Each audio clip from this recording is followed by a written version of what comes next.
aren't you willing to pay $36 per year in taxes to keep 42 million of them fed?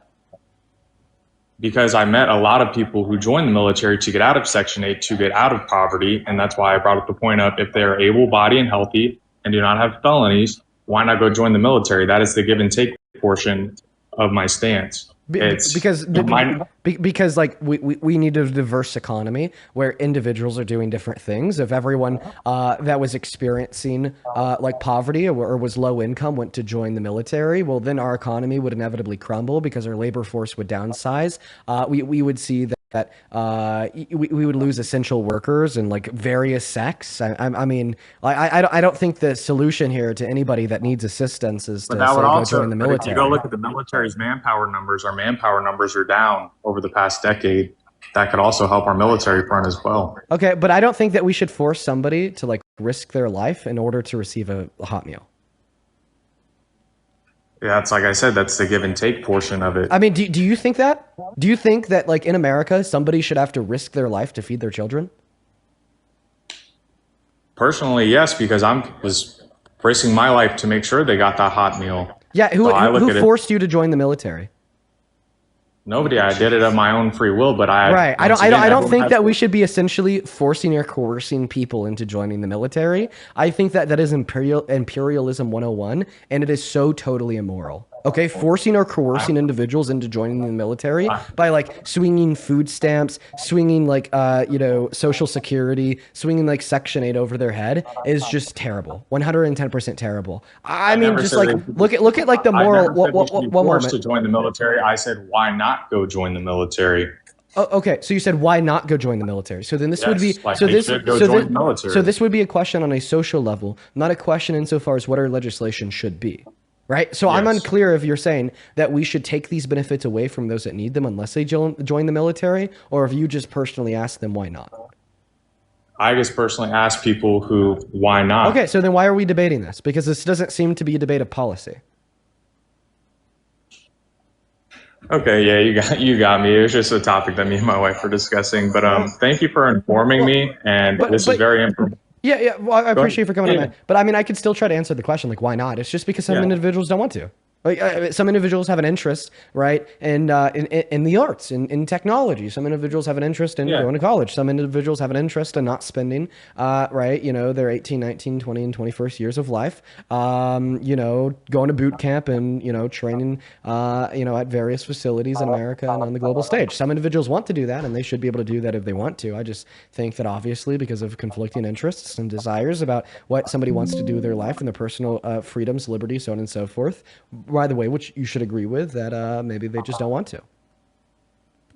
Yeah, but to me, that's somewhat I grew up in a very not so well livelihood, and I realized that, the military was a way out, So a lot of individuals join the military for that reason. I have a lot of friends that I grew up with that did exactly that. Yeah. That doesn't mean it's the only way out.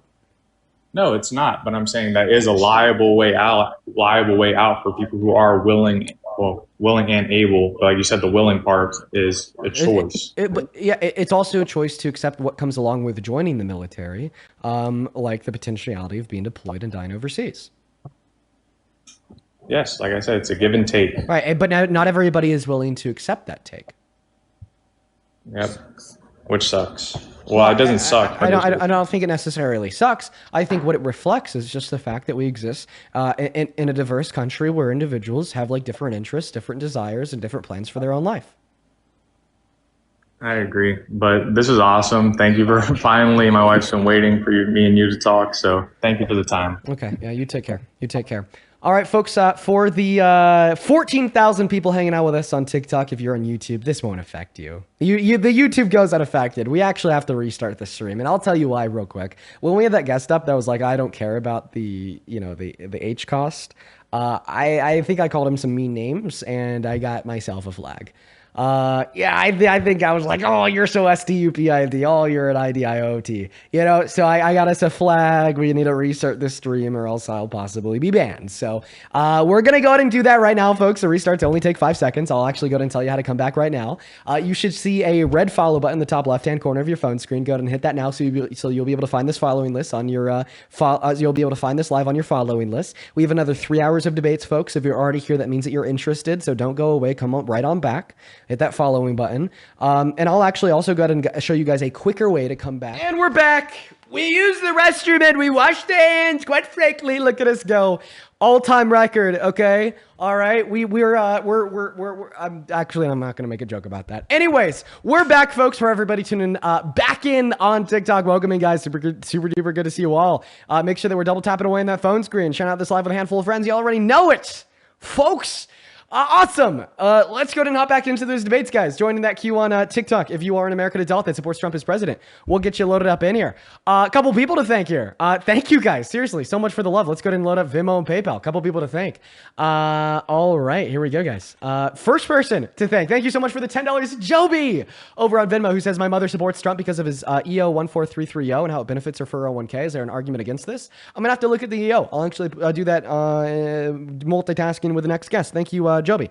Adriana, thank you for the $2. Jordan, thank you for the $5. Mr. Danny with the $10 as well. He says, thanks for being our voice. Listen, we all have voices. We could all use them in our own way. This is just the way that I decided to use mine, you know?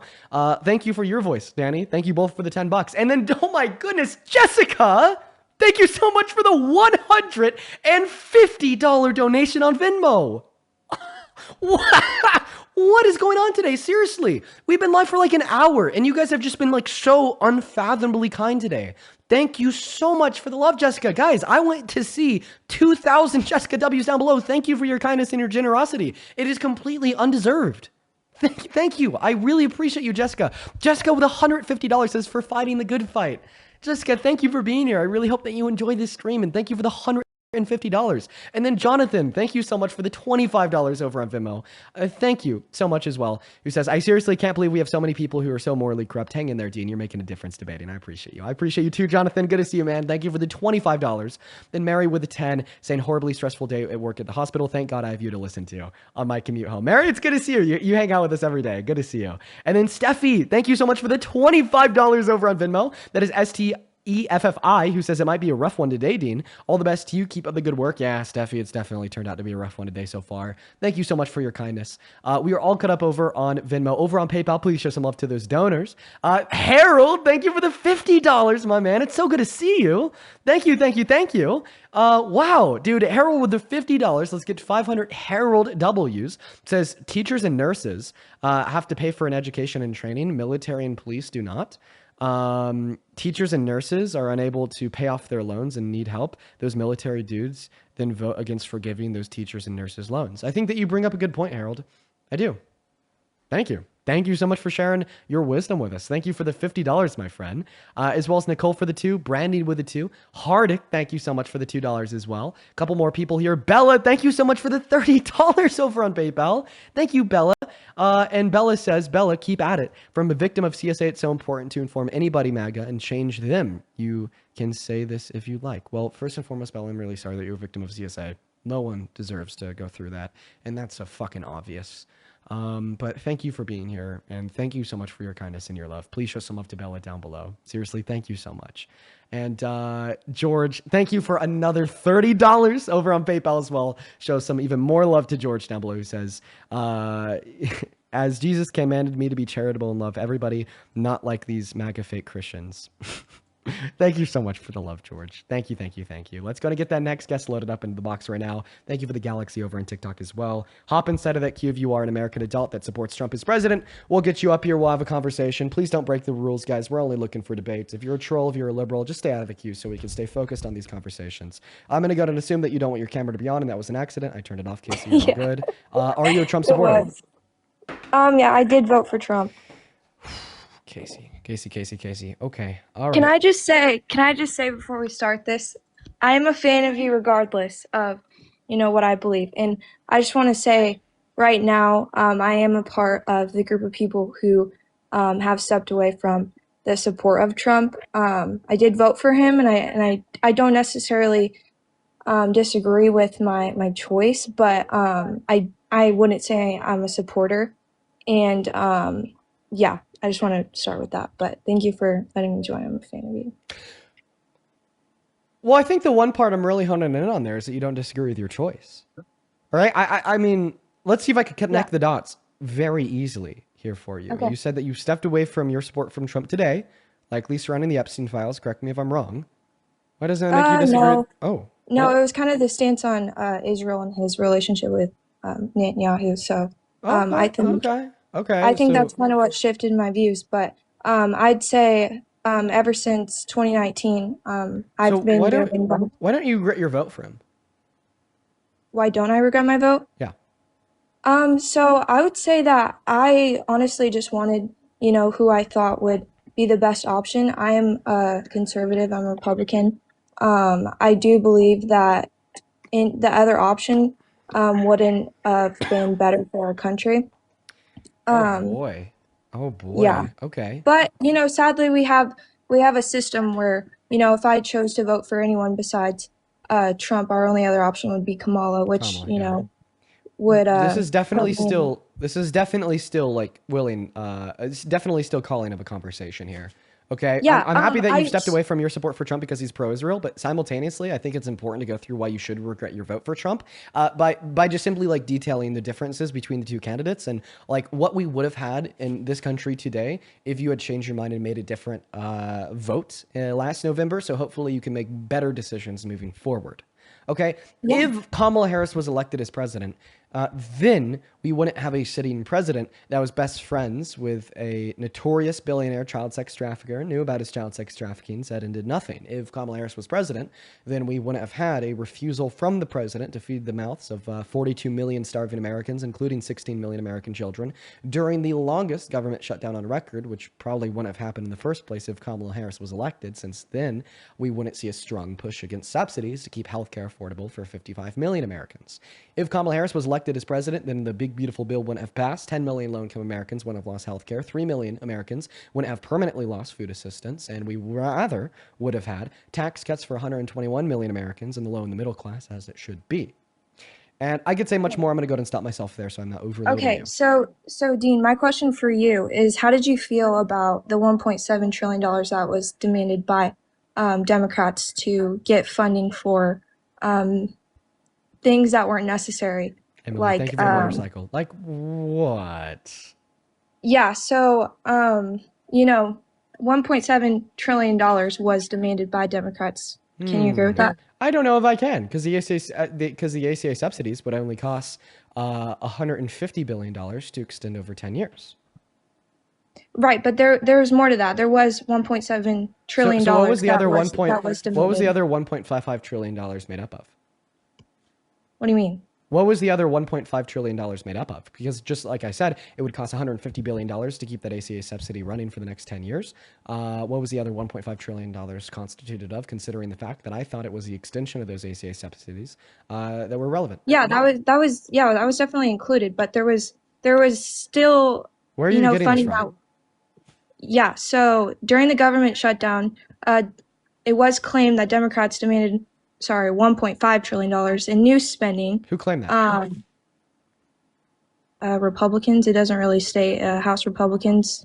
That was statements from various House Republicans. Okay, so it was a counter proposal. So you're saying that a source says Republicans said that they were demanding $1.5 trillion. First issue, how do you know that the source is right? Second issue, even if that source is right and Republicans in Congress said this, well, they say a lot of things that are wrong, so how do you know they were right? I think the only way to truly test your claim for the validity here would be for constituted evidence to demonstrate what that $1.5 trillion was accounting for. Yeah, so it was for multiple different things. It was extensions of Obamacare. It was extensions of, right, but they want more funding for that. They also want funding for like free healthcare for also undocumented immigrants, different things like that. I mean, I'm obviously not opposed for, if we do end up having an undocumented immigrant, which I'm sorry, but I was honestly curious what your stance is on, obviously what's going on in our country right now. Everyone has opinions on ICE, and I assume that you've talked about it before, but I want to hear your opinion on that.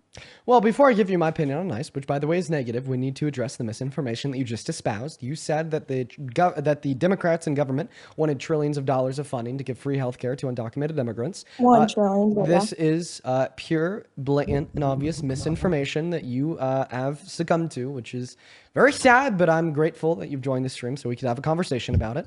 Did you know that it is illegal for a single penny spent by our federal government go into funding public welfare benefits for undocumented immigrants? What about whenever they go into a hospital and they need emergency care? Well, that's EMTALA. That is a special circumstance legalized through EMTALA under Obama in 2014. Now, outside of the $16 billion that are spent every single year for uninsured individuals accessing emergency healthcare resources in American ERs, which, by the way, is not just purely constituted of undocumented immigrants, but also residents and citizens. Undocumented immigrants cannot access Medicaid, Medicare, Section 8, food stamps, so on and so forth, given that these are all federal benefits. And now this was made clear by the Personal Work Order and Responsibility Act of 1996 that specified that federal public welfare benefits could only be given to legal residents and citizens. In fact, it is because of the Personal Work Order and Responsibility Act and other pieces of federal legislation on the books that made it illegal to give these public welfare benefits to undocumented immigrants, that called for a new bill to be passed to ensure that all individuals seeking emergency healthcare resources that are uninsured could have that covered by the government through EMTALA under Obama.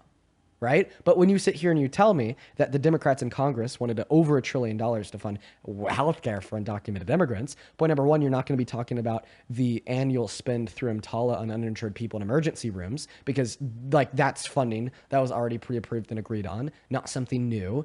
Not to mention that this costs $16 billion per year for everybody. So what is constituting the $1 trillion over the course of the next 10 years just for undocumented immigrants? Yeah, it's not just that. I'm not saying that $1.5 trillion is going directly to it's a spending spree. You don't just get $1.5 trillion and just put it all into healthcare for illegal immigrants. Well, I think what my claim is that $1.5 trillion doesn't exist and you've been lied to.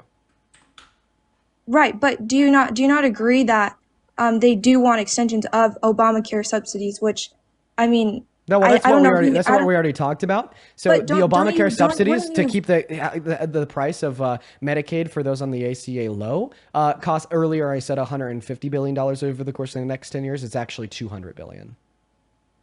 Okay, so right? Yeah, but there's a big difference between the number 200 billion and 1.5 trillion. Right. So I'm going to say it one more time. I'm going to ask you one more time. Where's the other $1.3 trillion coming from? You're saying everything. Okay. The funding is not just for one thing. I don't know. So then tell me where else it's going to. Because we've agreed that they wanted $200 billion to fund the subsidy through Obamacare, but you continue to re-suggest that there's another $1.3 trillion that they were demanding. So where's that $1.3 trillion going to? Okay, so let's just stay on one topic. I want to talk about this is the one topic that we've been on that we are going to stay on. I want you to tell me where that other $1.3 trillion is going to go to. So you tried to tell me that some of that money was going to go to free healthcare for undocumented immigrants. I clarified to you that that is incorrect per federal policy that strictly prevents and limits a single penny being spent by the federal government on public health. So how much for undocumented immigrants? Dean, how much funding did the Democrats want to reopen? I just told you the ACA credit, the $200 billion. Yes. That's it. That's all? Yes. For what? For what? What are we talking about? I thought we just talked. What are we talking about? An ACA subsidy, right? To keep. That's it. That's all. That's all they wanted to reopen the government. That's all they needed. It would have been open from day one if they just agreed. So why? Where is your support for continuing Obamacare? What has it done for healthcare in America? What has it done that was good for us? Expanded broader access to Medicaid for the working class. Right, but it also increased premiums by 60%. There's literally not a single person in politics that can agree that Obamacare did anything besides increase the cost of premiums for Americans. There's just no benefit of Obamacare. And if you can explain how Obamacare works for our country. Can you explain to me how Obamacare increased premiums? Because whenever you give your full amount of money that taxpayer money that is set for Obamacare, you send it straight to these private insurance companies. That immediately increases the premium price for the person who's holding that policy, the policyholder. Obamacare covers people through Medicaid. Right, but where does what do you? There's not Medicaid. Medicaid's not a private insurance company. But Obamacare also sends money to private insurance companies. That's how that works.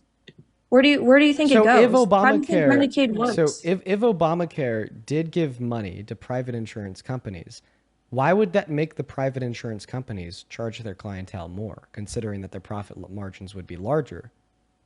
Okay, so why do you think they want I'm not even sure that that's true, but like given that it is true, why would that increase premiums? Okay, so I just answer the question. How has Obamacare done any good for American healthcare? Well, I mean, I just a genuine question. I already told you, and I'll repeat it. But can you bring I want statistics from you. Give me statistics. Class. Okay, Dean, give me a statistic that shows that Obamacare was good for American healthcare. Go ahead and look it up. But yeah. There we go. Here's a statistic. As of early 2024, over 45 million people were insured through the Affordable Care Act via Marketplace, which was a Medicaid expansion.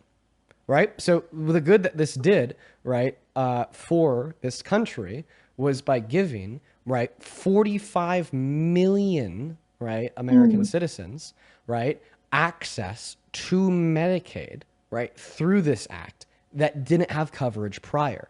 So basically, my argument that the ACA is better than no ACA is that Medicaid is better than no Medicaid because health coverage is better than no health coverage, right? And I feel like that's what we need to address. So 40 through 60,000 people die every single year in this country because of a lack of access to health insurance. You insure them, you extend the length of their life, and you extend the quality of their life because you enable them to go to the hospital, talk to a doctor, and seek preventative care, right, for chronic illnesses and other medical health complications.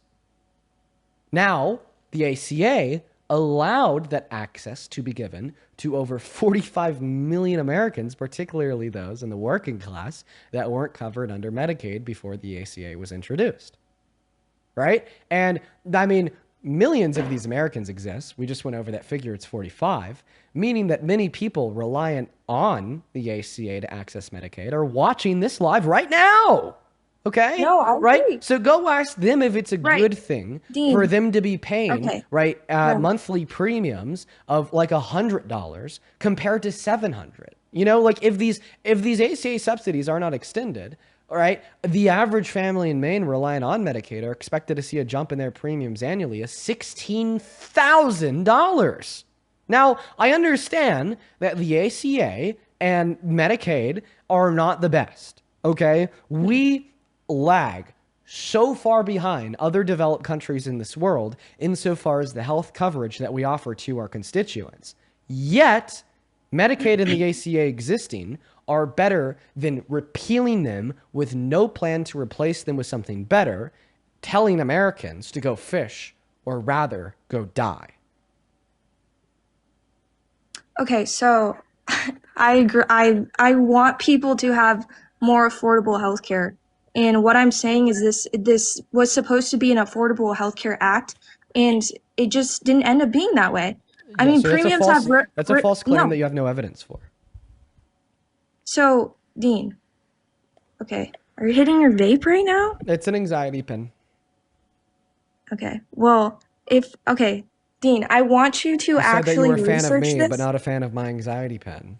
No, I want you to live a long life. I want you to debate till you're 100 years old, but if you keep hitting that, I don't know. Yeah, sure. I think that the anxiety pen increases my chance of developing lung cancer by around 30 times. So I need to stop using it. Why are you anxious? Why are you hitting that while we're talking? So I need to stop using it because it will reduce the quality and expected and average life expectancy. Like the fact that I use this is projected to reduce my life expectancy by 10 years. Like I seriously need to quit. I completely agree. But you know what else reduces the average life expectancy of Americans? Taking their health care away.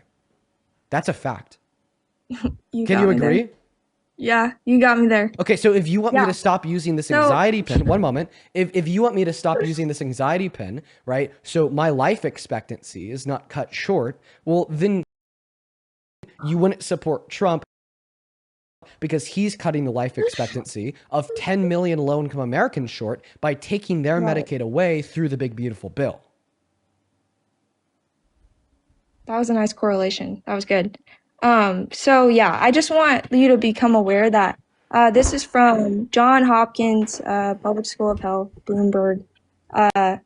It says that consumers buying insurance through the ACA plans are seeing premiums rise by up to 59%, which is true. If you can find me a statistic that doesn't show an increase of premiums significantly, since I would say let's go from 2014, we can just go from there.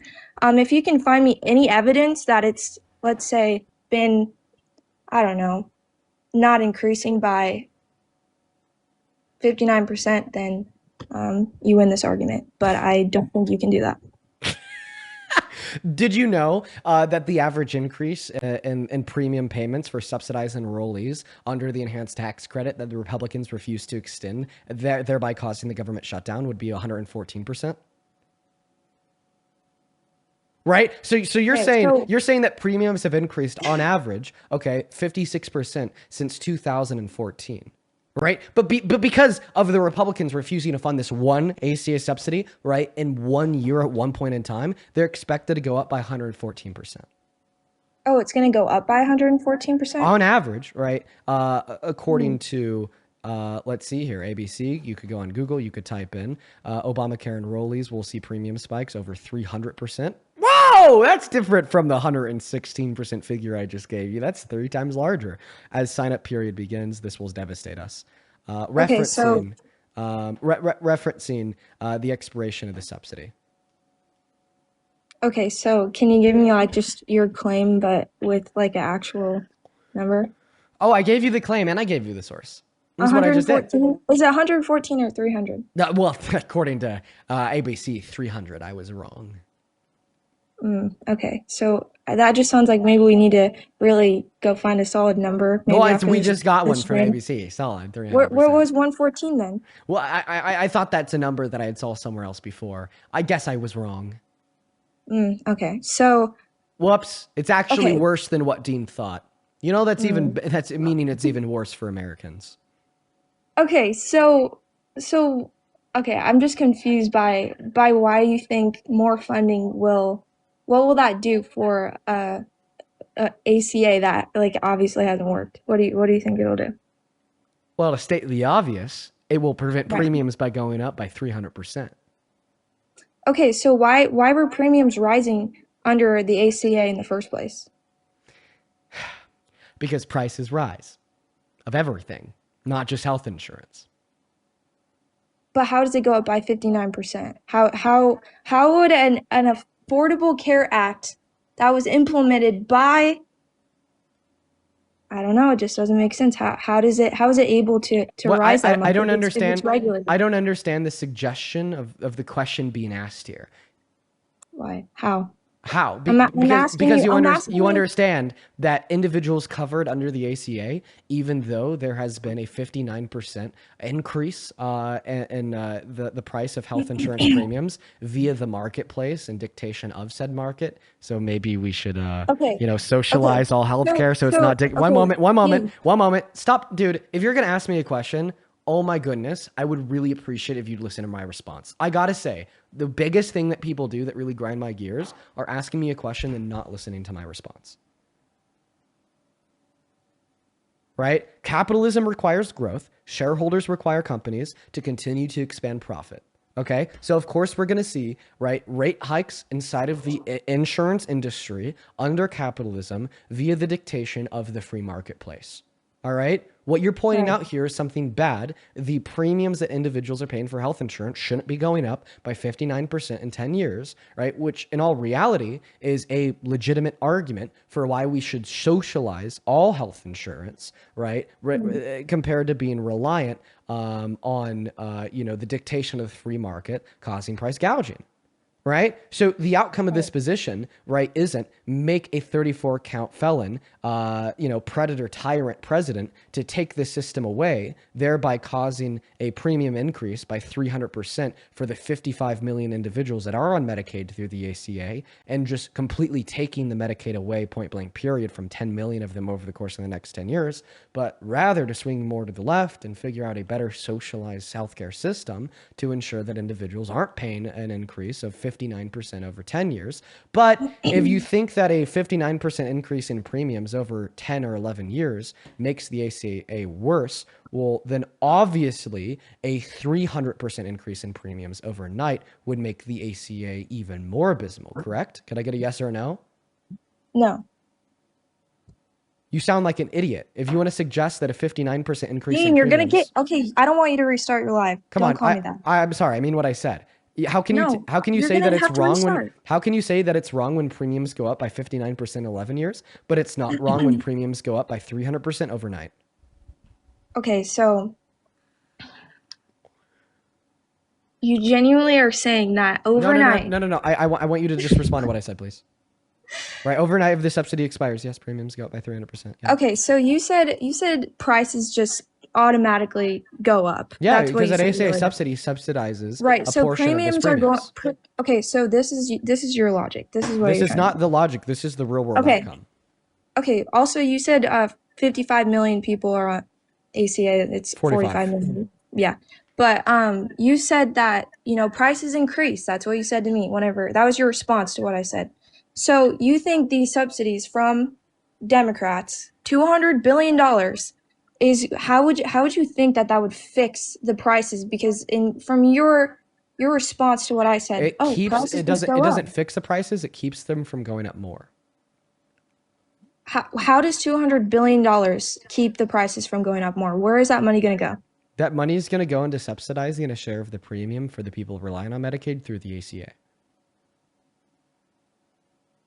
So is it going to, where's the money going? Who is it, where is it going? You said it's for the share? Where is the money going? Well, at the end of the day, back into the pockets of massive corporations and healthcare execs, right? Which isn't optimal, which is why we should socialize medicine. But it's better than having unaffordable premiums for millions of low-income and working-class Americans. So why does it take $200 billion to stop these? You're saying it's not insurance companies. It is. They send the money directly to private insurance companies, whether you want to admit that or not. I just said that it goes back into the pockets of greedy corporations and healthcare execs. I mean, I don't think that we're debating that point too much. Okay, so why do you I'm just so confused. You literally just are admitting that you know where the money is going to go. Right. And the issue with that too is my problem is I prefer a system where the rich get richer and the working class has access to healthcare, compared to a system where the rich get richer and the working class doesn't have access to healthcare.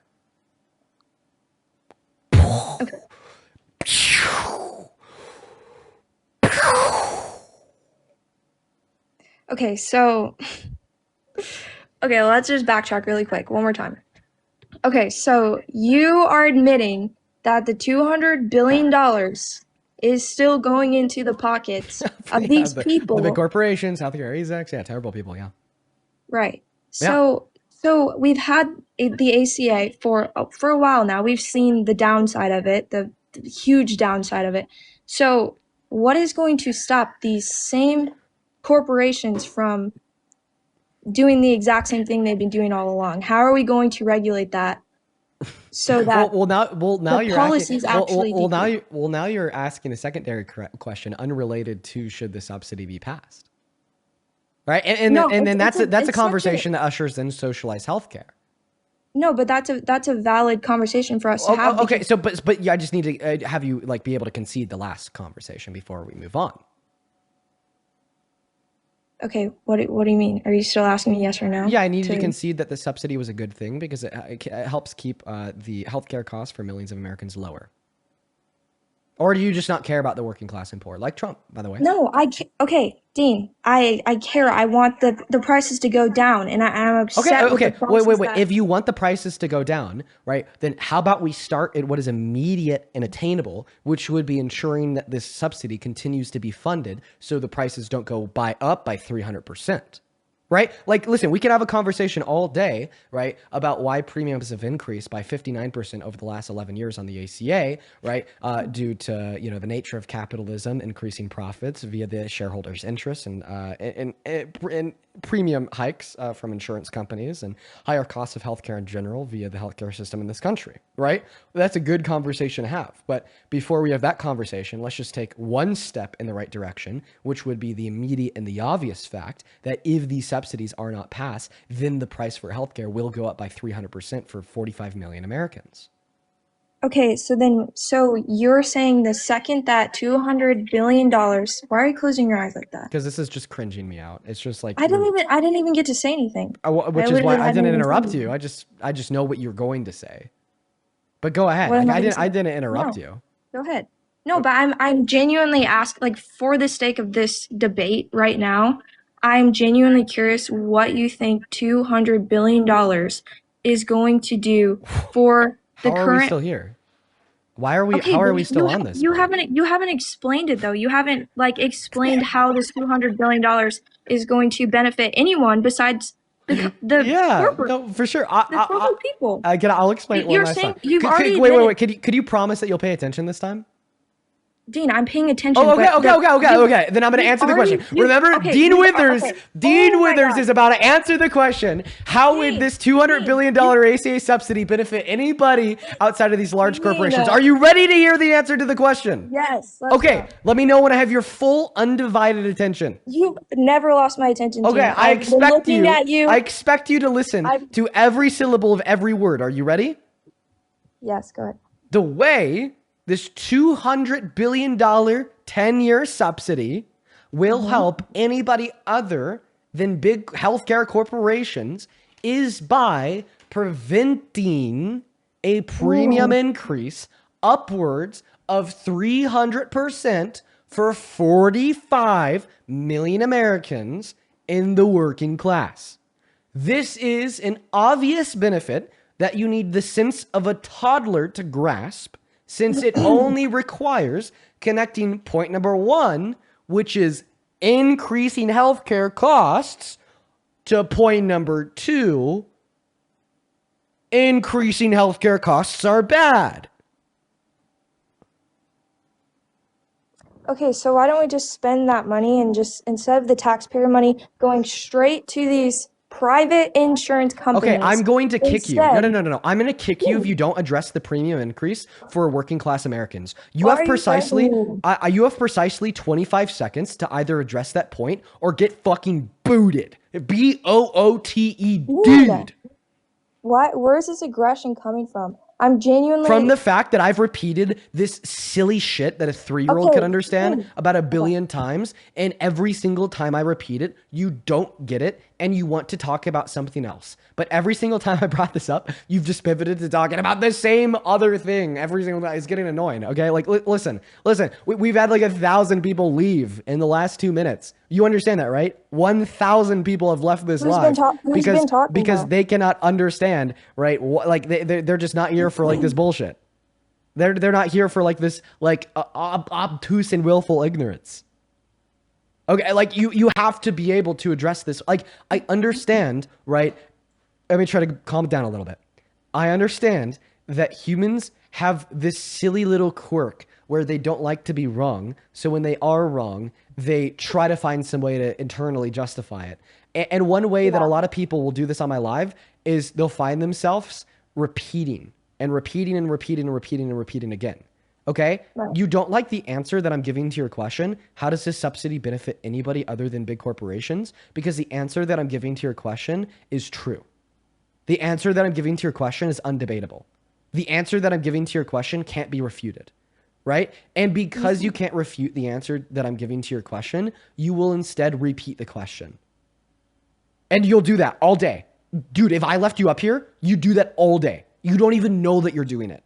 Okay, right? Okay. We're going to go in this loop again where you're like, Dean, I don't understand. How is this subsidy, this $200 billion subsidy benefiting everybody? I will then repeat for the billionth time that it will prevent a premium increase by 300% for 45 million Americans. And then like for like 30 seconds, you'll then go on to deflect and talk about something else. But then you'll go back to saying, Dean, how does this $200 billion subsidy benefit? I'll give the same answer. Another 30 seconds, deflect to something else, re-ask the question. Dean, how does this $200 billion? Same answer, deflection, re-ask it. You could do that all day. And that is what you will do unless I kick you. So either directly respond to what I said or get booted. Okay, can I just say one thing? Don't boot me. Okay, but I just want to also bring up that the Biden administration had 13 different resolutions for ACA, and I know that it expires or at the end of 2025. I'm aware of that. But it is fair to have concerns. Okay, what are you like? I'm responding to what you're saying and you're counting. Like, why are we counting right now? Oh, because I'm like, responding. well, I mean, Okay. if you're curious, I'll tell you why. The reason why I'm counting on my hands right now is because I said that you're not going to respond to what I just said, and instead you're going to deflect for around 30 seconds, and you're going to re-ask the question. So you already started the deflection. I was just counting it to see if it would amount to 30 seconds, like I suggested. Dean, but it's fair. We need to bring up different things that have come into play. No, you need to respond to what I said insofar as how the subsidy benefits Americans. But we've had continuing resolutions for the. Okay, like this is We- You're talking about I'm CRs under Dean, Biden I'm is not trying responding to- to how the subsidy benefits Americans. Yeah, I'm trying to have this conversation. At the end of the day, Do you want me to? Okay, have you ever been bowling before? You know how you could get like the bumper rails up on the sides to help you. Do you want like the metaphorical bumper rails? Do you want me to like repeat what I want you to address? No, but okay, since Okay, then I'm gonna kick you. You no. have a good rest of your day. Dean, Let's go to get that next what- guest loaded up into the box, guys. Make sure if you're in that queue that you're an American adult that supports Trump as president. Holy fucking shit, we just broke our brain. We're gonna go to get that next guest connected right now, guys. Only up inside of that queue if you are an American adult that supports Donald J. Trump. Keep in mind that you got to be at least 18 years old. We're gonna go to get that next guest loaded up in the box right now. Holy fucking shit, we had over like 1.2 thousand people leave because of that. By the way, we had 13,000 viewers on TikTok. Now we're down to 11.8. That was insufferable. Holy moly. All right, we're gonna go to get that next guest loaded up into the box right now, folks. Here we go. We got Ethan connecting to the box, folks, over on YouTube Super Chat. Thank you so much, Just Wise. That is WYZE. Thank you for the $10 over on YouTube. Who says, I think MAGA requires a change in strategy. You should require these idiots. You should record these idiots repeating their questions after answers. Start debates. They are a program bot, and then show them the clip. I do that sometimes on specific like topics. Maybe I should just do that with more topics and more circumstances. What's up, Ethan? Do you support Trump? Not much anymore, if I'm being honest. Dude, awesome to hear, Ethan. Thank you so much for being reasonable. We're going to move on to the next guest now, guys. If you're in that queue, you must be a Trump supporter. If you're not, you are going to get very quickly banned. We're just looking for some debates, folks. Yo, DA Brian, thank you so much for the $20 over on PayPal. Show some love to DA for the $20 down below. Let's get 200 DAWs. DA Brian drops the $20 without a message. Only the love. Thank you so much, man. I really appreciate you for your kindness. And Miss fucking Kathy with another $100 over on PayPal.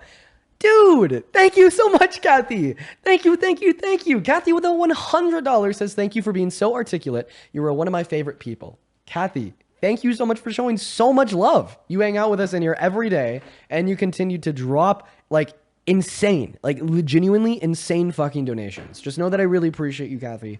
I'm eternally grateful. I want to see 1,000 Kathy W's down below. Then one more here, Kovi, that is Kovi. Thank you for the $20 on PayPal as well.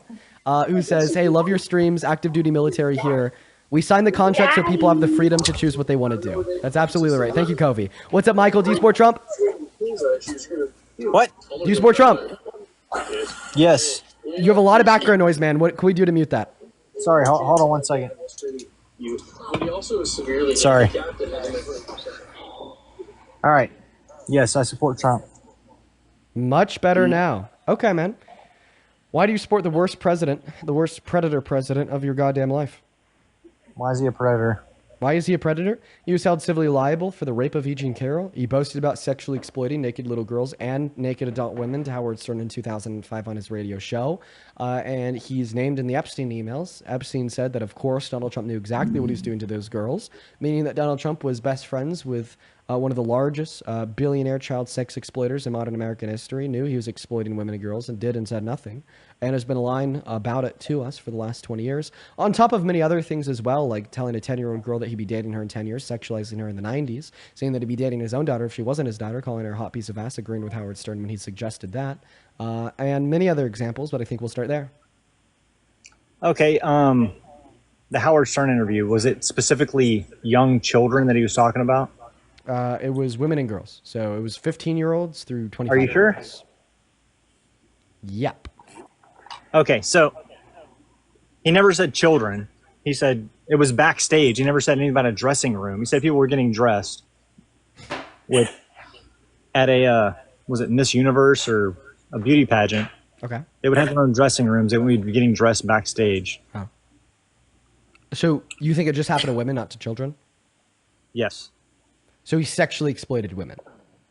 Well, I wouldn't say he sexually exploited them. Well, let's see if we could agree on what sexual exploitation is. Can we agree that sexual exploitation would include the abuse of a position of power over the position of vulnerability of one else for the furtherance of sexual gratification? Yeah, sure. So he abused his position of power by allowing himself to barge into the women's dressing room where there was no men around, to then look at the undressed, naked women with no clothes on. He never said women's dressing room. Do you just want to listen to the clip? Sure. For sure. For sure.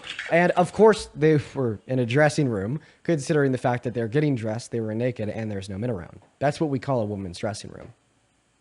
Let's go and listen to the clip. He didn't say dressing room. That's what a dressing room is. He described a dressing room. Okay.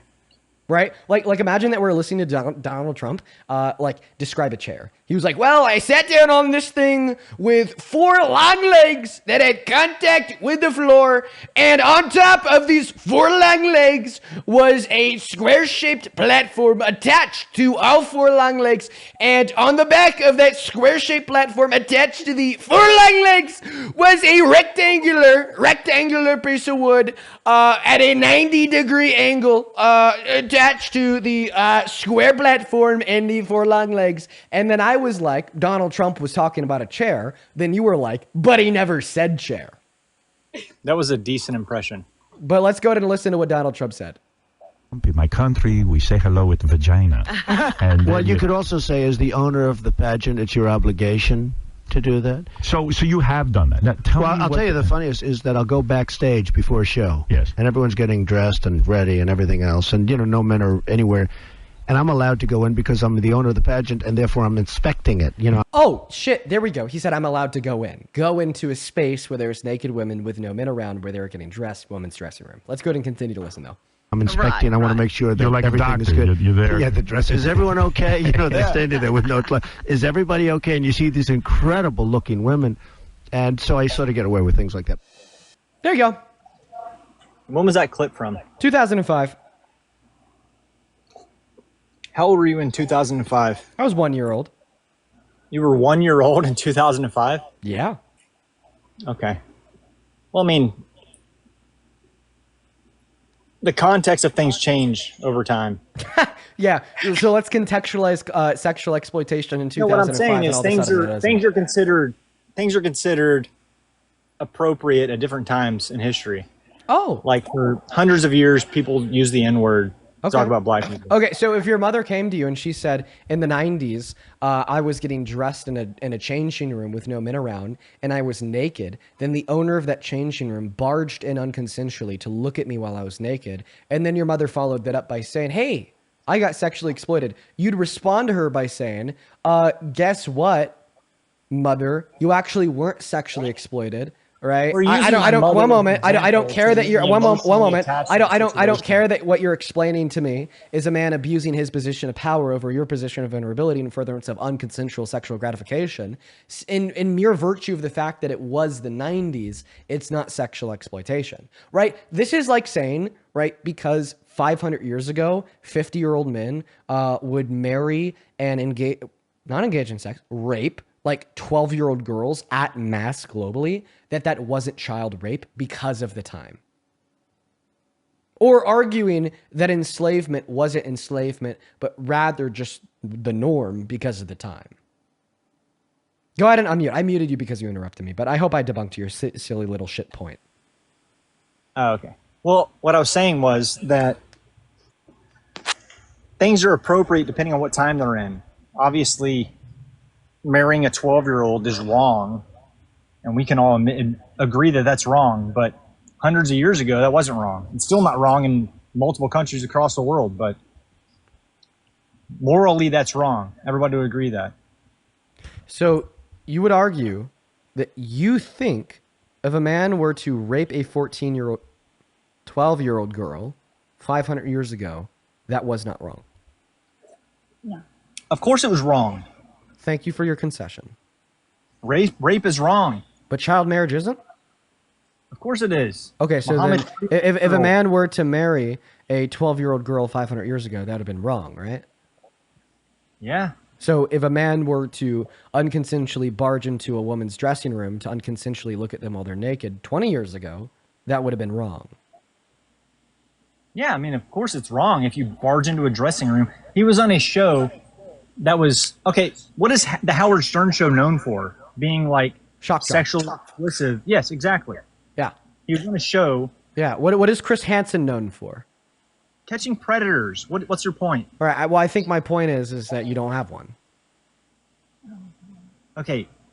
Howard Stern show is a shock jock show meant to objectify women. That was the whole point of the show. It's not around anymore because Howard Stern turned into a pussy. But oh, wow. So you think real men objectify women? No, I'm just saying he lost. I mean, his that kind of just sound like what you said. You said only weak pussy men don't objectify women. No, he started caring. Right. Yeah. The moment you're a man and you care about other people, you're a pussy. See, this is the problem with toxic masculinity. You think that an alpha is an egotistical, narcissistic, self-centered asshole that doesn't care about anyone outside of themselves. This is just a mere projection and cope of your own lack of self-worth, your own lack of a good self-image, and your own insecurities that you then like to turn around and project on the women around you to make yourself relatively feel better, when in all you're just a sad POS. Now, if you want to object to that, feel free, but let's also make sure that we're staying on topic and re-referencing that it is the case that in 2005, Donald Trump openly boasted about sexual exploitation of women and girls to Howard Stern. And in response to this, by saying, well, the point of the show was to objectify and shit on women. Okay, right? So Donald Trump shared his own personal anecdote of how he's objectified and shit on women by sharing the fact that he sexually exploited them. This doesn't change the fact that he has sexually exploited them, nor does it change the fact that that's incredibly immoral and you're actively supporting a man like that as president today. What's your opinion of Howard Stern today? I don't follow Howard Stern, but I don't like him. You don't like him today? And hopefully we don't even really need to talk about Dean Wither's thoughts on Howard Stern today, because it is in no scope or no sense related to any point that I just made. I guarantee you, if you heard Howard Stern say something about his opinions today of politics and the social norms, you would totally agree with him. Okay, so you're saying that me and Howard Stern maybe share some opinions on the current political state of the world. And what relevance does this bear to the conversation that we're having about any of the points that I just made surrounding how, like, you're a weak narcissist, surrounding how the sense of masculinity that you just described as toxic, or surrounding how this objection arguing that, well, the point of Howard Stern's show was to shit on and objectify women doesn't change the fact that Donald Trump's way of doing that was to sexually exploit them per his own admittance and testimony of victims.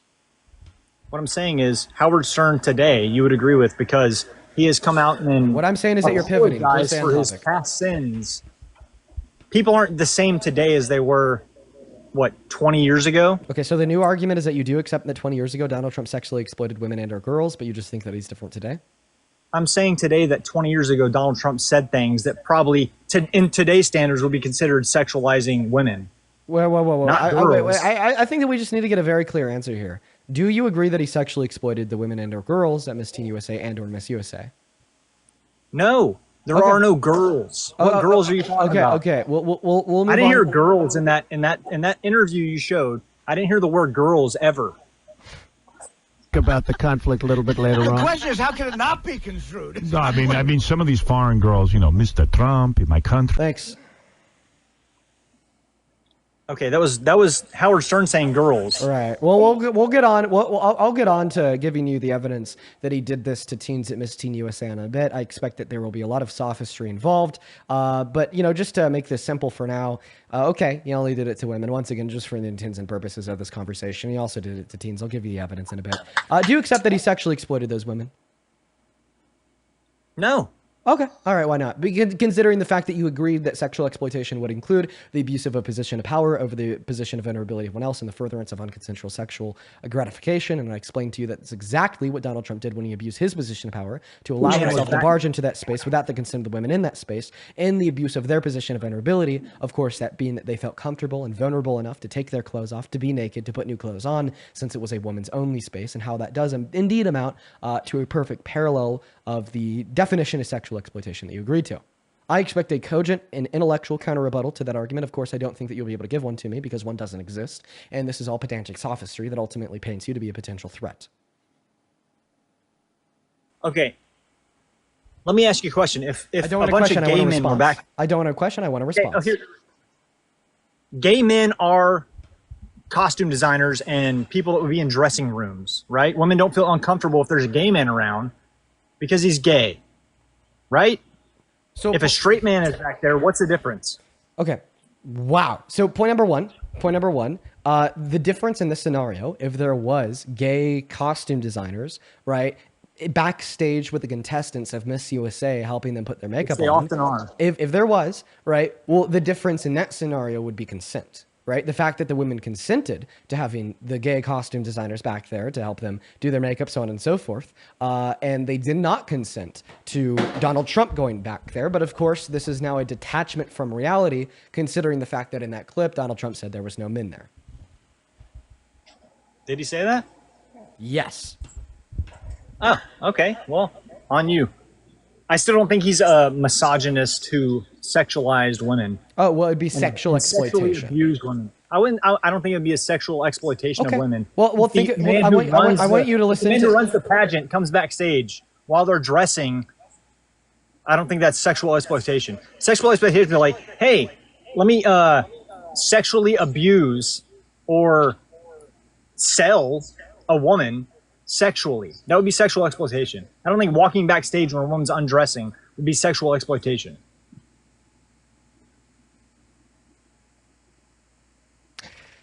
I have to try really hard to keep my temper with men like you. I'm getting a lot better at it. Earlier, go ahead, man. Earlier, I defined sexual exploitation to include the abuse of position of power over the abuse of over the position of vulnerability of one else and the furtherance of unconsensual sexual conduct. Now, do you still agree with that definition? I don't know. You talk really fast. I don't know. Let me slow it down. Sexual exploitation would include the abuse of one's position of power over the position of vulnerability of one else in the furtherance of unconsensual sexual conduct. Do you agree? What's sexual conduct? Sexual conduct would include many things. Like conducting in a way sexually with one else, like sex, like making out, like kissing, or even viewing one's naked body, because it would promote sexual gratification. I would say an action would be sexual conduct if it would promote generally sexual gratification. If he walked backstage and was like, "Hey, nice no, tits." No. Can you agree with my definition of sexual exploitation? Okay, say it again. Wow. Sexual exploitation would include the abuse of a position of power over the position of vulnerability of one else in the furtherance of unconsensual sexual conduct. If a boss tells his secretary, "Fuck me or you're going to get fired," yeah, that would be sexual exploitation. Thank you for an example of exactly what I just described. Okay. Now, can you please tell me if you agree or disagree with the definition of sexual exploitation that I just gave you? I want to go one I want to go 1 point at a time. If sexual conduct occurred, then yeah.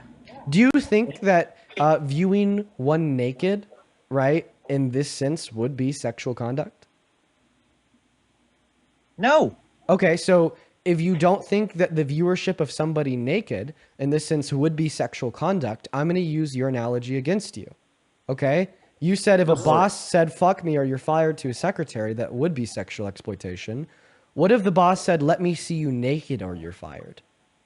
See, now in accordance now oh, but you just said that viewing somebody naked is not sexual conduct, and that's why you reject it to be sexual exploitation in the context of Trump. But now you're actually conceding that unconsensually viewing somebody naked is sexual conduct. Therefore, what Donald Trump did to the women is sexual exploitation. If the boss specifically said, let me see you naked or you're fired, yeah, but that wasn't the case. Well, what is the case in that analogy is the boss abusing his position of power by saying, let me see you naked or you're fired. The exertion of the power and control would be over the ability to fire that secretary. Now, the way that Donald Trump is abusing his position of power and what he did to the contestants of Miss USA would be by allowing himself to go into that space. He runs the pageant. Right, exactly. He doesn't run the women's bodies. Wait, exactly. He owns the pageant. He doesn't own their bodies. It would be very acceptable for him to be backstage, like walking around. And why is that? Because he runs the pageant. Okay, because it's his building. So that boss and that secretary in that analogy, does that boss run the business? Yeah. So if that secretary was using the restroom, would it be acceptable because he runs the business to go into that business's woman's restroom? No, because he didn't say, he didn't see you naked or you're fired. Right. And the reason why it wouldn't be acceptable for that boss to go into the woman's restroom, even though he runs the business, is because why? Because it's a women's restroom. Okay, it was a woman's changing room. Exactly. It still wouldn't be acceptable, right, for that boss to go into the woman's restroom and look at the women in that space using the restroom, because although he owns the business, he doesn't own the bodies of those women, and that is a private women's space designed for them to use a restroom. Very similarly, although Donald Trump ran and owned the pageant, he didn't run and own those women's bodies. Therefore, right, it was unacceptable and incredibly immoral for him to walk into that private women's only space where they were getting undressed and naked. Once again, I mean, I don't know why we need to make this too complex, as it's very simple to understand that if a woman, right, is only willing to take her clothes off and be naked in a space with no men, exerting the fact that she would feel uncomfortable with men viewing her body naked, as it would be unconsensual, that therefore what Donald Trump did was wrong. I remember learning this in fourth grade. Not even joking. I remember in fourth grade, I had a nun at the Catholic school I went to at the time walk into my classroom and speak to me and everybody else in that classroom, right, about how adults shouldn't touch you in the no-no squares, right, about how if like an older person shouldn't follow you in the bathroom to want to look at you, so on and so forth, right? Like, why am I having to explain, right, that it's wrong to view somebody naked when they don't want you to view them naked, and that no means no? Like, honestly, I think everything you've told us is scary. I think it tells us a lot about you, that you don't think no means no, right? You think that no means negotiable. Okay, so in fourth grade, you're what, 10 years old? Of course you wouldn't want an adult following you in the bathroom. If you're a 20-year-old woman who competes in pageants, I'm sure you've been in a space where men are naked before. So now it's you're not an abnormal thing. So what's the antithesis of this position? What is the conclusion? Is the conclusion of this argument that you think the women were okay with it, or you don't care that the women weren't okay with it? 20-year-old models have men. I just want to know. No. Is the conclusion of the argument here that you think the women were okay with it, or you don't care that they weren't okay with it? I think the women that compete in pageants probably have men see them naked often. If you're a 20-year-old model, men have seen you naked. Can I just know, right, like what the conclusion here is? Right, right. And by the way, no, being a beauty pageant contestant doesn't necessitate that men see you naked often. All right, I find that to be right and incredibly and obviously false, considering the nature of a beauty a pageant. Right, is not to go on stage naked and be judged, but to rather go on stage with like different clothes, like dresses and whatnot, and be judged. But even if the nature of being a beauty pageant contestant was to be often viewed naked by men, right, still yet what you'd be forgetting in this context is consent. Like let's think about the nature of another job where it is frequent to be viewed naked by men, like being a corn star, right? So in being a corn star, of course, you have a bunch of people view you naked in the videos that you produce. Still yet, does this make it okay to infringe on the consent of that corn star if they are naked at their house and opening their blinds and snapping a picture and posting it on the internet? Absolutely not, because they have asserted consent against that. If a corn star opens her blinds naked, no, not that the corn star opened up her blinds, right? But rather that somebody opened up her blinds for her and snapped a picture of her while she was naked and changing against her own will. Well, yeah, obviously. Okay, right, and so once again, corn stars aren't beauty pageant contestants, but what Donald Trump did do to the beauty pageant contestants was to open up the door, right, to that dressing room, go into that private women's only space with no men around, and look at them while they had no clothes on, and being an unconsensual example of sexual conduct. I hate that I'm having to explain consent to an old man. It makes me very worried about what you do during your free time. Okay, first of all, you said, I don't think that beauty pageant contestants, many men see them naked. Yeah, I did say that. Which means men see them naked. I said that I don't think many men see them naked. Okay, which means men see them naked. Probably the men that are backstage during beauty pageants. Oh, wait. When I say that I don't think many men would see them naked, that doesn't imply that therefore men see them naked. It implies the opposite. That's just how we use language. Are you dumb? No, I'm not dumb. Okay, but I mean, you really sound dumb. I don't think many men would be backstage seeing them naked, which means that men backstage would see them naked. I didn't even know what he's, huh? I no clue what this idiot's saying. I know you speak a lot of words and you're very fast. So once again, no men were in that space. Okay. Was it a women's only space? Was it a woman's bathroom? Yeah, it was. Yes, exactly. It was a woman's only space. If it was a women's only space, why did they open it up and let Donald Trump walk backstage? Well, they didn't, right? Donald Trump opened it up, not them. Oh, you mean the guy that owns the building that was hosting the pageant? Yes, the guy that owns the building, not the guy that owns the bodies. Big shocker. Right, we've already went through this, the line of dialogue too, and that analogy of the boss owning the building, owning the business, right? It would still be wrong for him to open up. No, you went through that analogy. I don't believe that. Opening up the woman's That's not a comparison of a boss saying, "Get naked, I'm gonna fire you." No.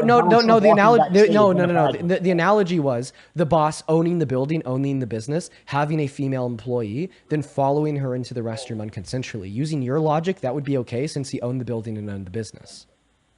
Hey, Dean, have you ever been in Wait. I'm so sorry. Can you refute that? Using your logic, it would be okay for the owner of a business to follow one of their female employees into the women's restroom and unconsensually look at them while they're using the restroom in mere virtue of the fact that he owned the building and business. That is what your logic implies. No, that's not my logic. How so? Because that's what you're saying about Trump. You're saying the reason why it's okay for Donald Trump to unconsensually view the women naked is because he owned the building, he owned the pageant. So how that logic not track in suggesting that your logic would imply that if another man owned another business, owned another building, that therefore using your logic, it would be okay for him to unconsensually follow a female employee into the women's restroom and look at her while she's naked in virtue of the fact that he owned the building and owned the business, just like you're arguing that it's okay for Donald Trump to unconsensually view these women while they're naked in virtue of the fact that he owned the building that they were competing in. You make a comparison between the guy owning the business and following a woman in the women's bathroom, which is obviously wrong. Everybody would agree that's wrong. If it's obviously wrong for a business owner to unconsensually follow a woman into the woman's restroom, then why is it not obviously wrong for a business owner to unconsensually follow women into a woman's dressing room? Right, because the only thing the only thing relevant that we're changing here would be the case in one scenario it's a restroom, and then in the other scenario it's a changing room. So 20 years ago, Donald Trump said on a shock jock radio station that he went backstage and saw women undressing at a beauty pageant. So you think Donald Trump's a pervert because of that? So I think that Donald Trump is a pervert because he abused his position of power to unconsensually go into a woman's dressing room and look at the naked women in that space. Yeah, you fucking idiot. And you're trying to say that as if this is something that makes me look bad because I'm just simply standing up for women and girls. I'm standing up for victims. Meanwhile, you're standing up for the perpetuators of sexual violence. I think that you need to get a grip, grow a brain because you obviously don't have one, and man the fuck up because this is embarrassing bullshit. And beyond embarrassing, it's harmful. The fact that I'm trying to convince a man that it's wrong to follow women into a dressing room just tells me so much about your character and what you've already done or what you will likely do in the future if you haven't already because you think that that's acceptable. All right, obviously, because you're a POS little man, you want to see women naked. Ooga booga caveman, I love boobs, that's your mentality. And because in attachment to said mentality, you think it's morally acceptable to view women unconsensually naked and you don't view that as a form of sexual violence and sexual exploitation, it is incredibly likely that you will do that in the future in your virtue of the fact that you want to see women naked, right? And I just this is seriously where the country's at. Hey, you're going to listen to the real man speak for another 30 seconds. Sit down, Becca. Right? Real 20-year-old man. Yeah. I'm a real man, realer than you, not because of how many times I've been around the sun in my lifetime, but because of my capability to understand that sexual violence is wrong. Okay. You say okay like a good little boy. You take that because you can't argue against it. Yeah, you're really showing your colors here, man. I'm so sorry, man. If you think that I'm showing my colors because I'm just simply suggesting that you're weak and harmful for thinking that sexual violence is okay, that tells me all I need to know about you, right? Oh my God, exposing Dean Withers. He's really showing his colors because he thinks sexual exploitation is wrong. Tells me everything that I need to know about you. You're such a soy boy, dude. You're such a beta. Right, exactly. You think it's beta to think that violence is bad. No, you're beta because you're defending a non-existent issue. Oh, no, let me correct your statement. It's not that I'm defending a non-existent issue. It's that I'm defending an issue that you think is non-existent because you have no brain. I'm glad I could correct you. Oh, and if you have a brain, well, then you're obviously not using it. And if you have a brain and you are using it and you're still in telling these conclusions, then you are intentionally and viscerally harmful. You ever been to a beauty pageant, Dean? Have I ever been to a beauty pageant? No. But you know who has? Trump. And what did Trump say? That it was a space with no men around where the women were naked and he allowed himself in and he got away with it because he was the owner. Do you know what the norms are at a beauty pageant backstage? Well, obviously I won it. Right? But I know one of them. I know one of the norms. I know one of the norms in any woman's dressing room, regardless if that woman's dressing room is at a retail store, at a Kohl's, or at a beauty pageant. It is that in that space, only women are allowed. Okay. A Kohl's dressing room is much different than a backstage at a beauty pageant.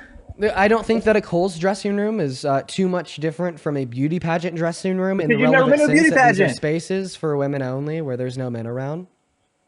Have you ever been to a runway show? Wait, have you ever been backstage at a beauty pageant?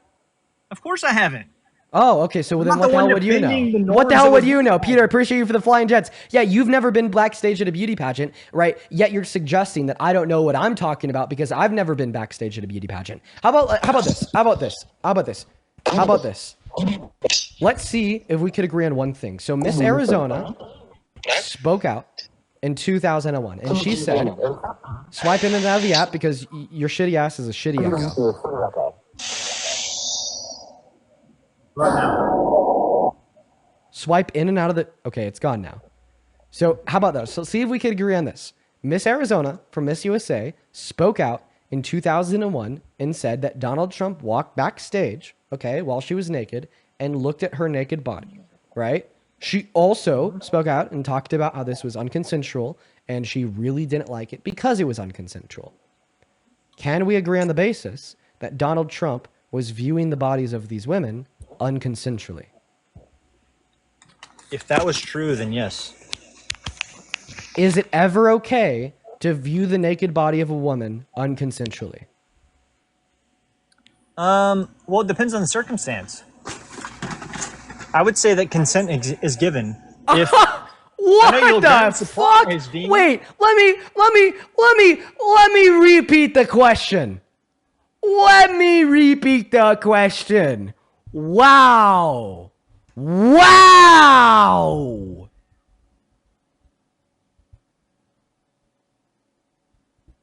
Wow! Okay. Let me repeat the question. Is it ever okay to view the naked body of a woman unconsensually for sexual gratification?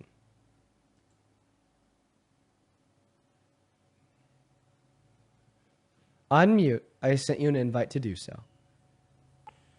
What's sexual gratification? That was never mentioned before. Something you will never experience in your life by a woman. Did he have his dick in his hand when he walked in?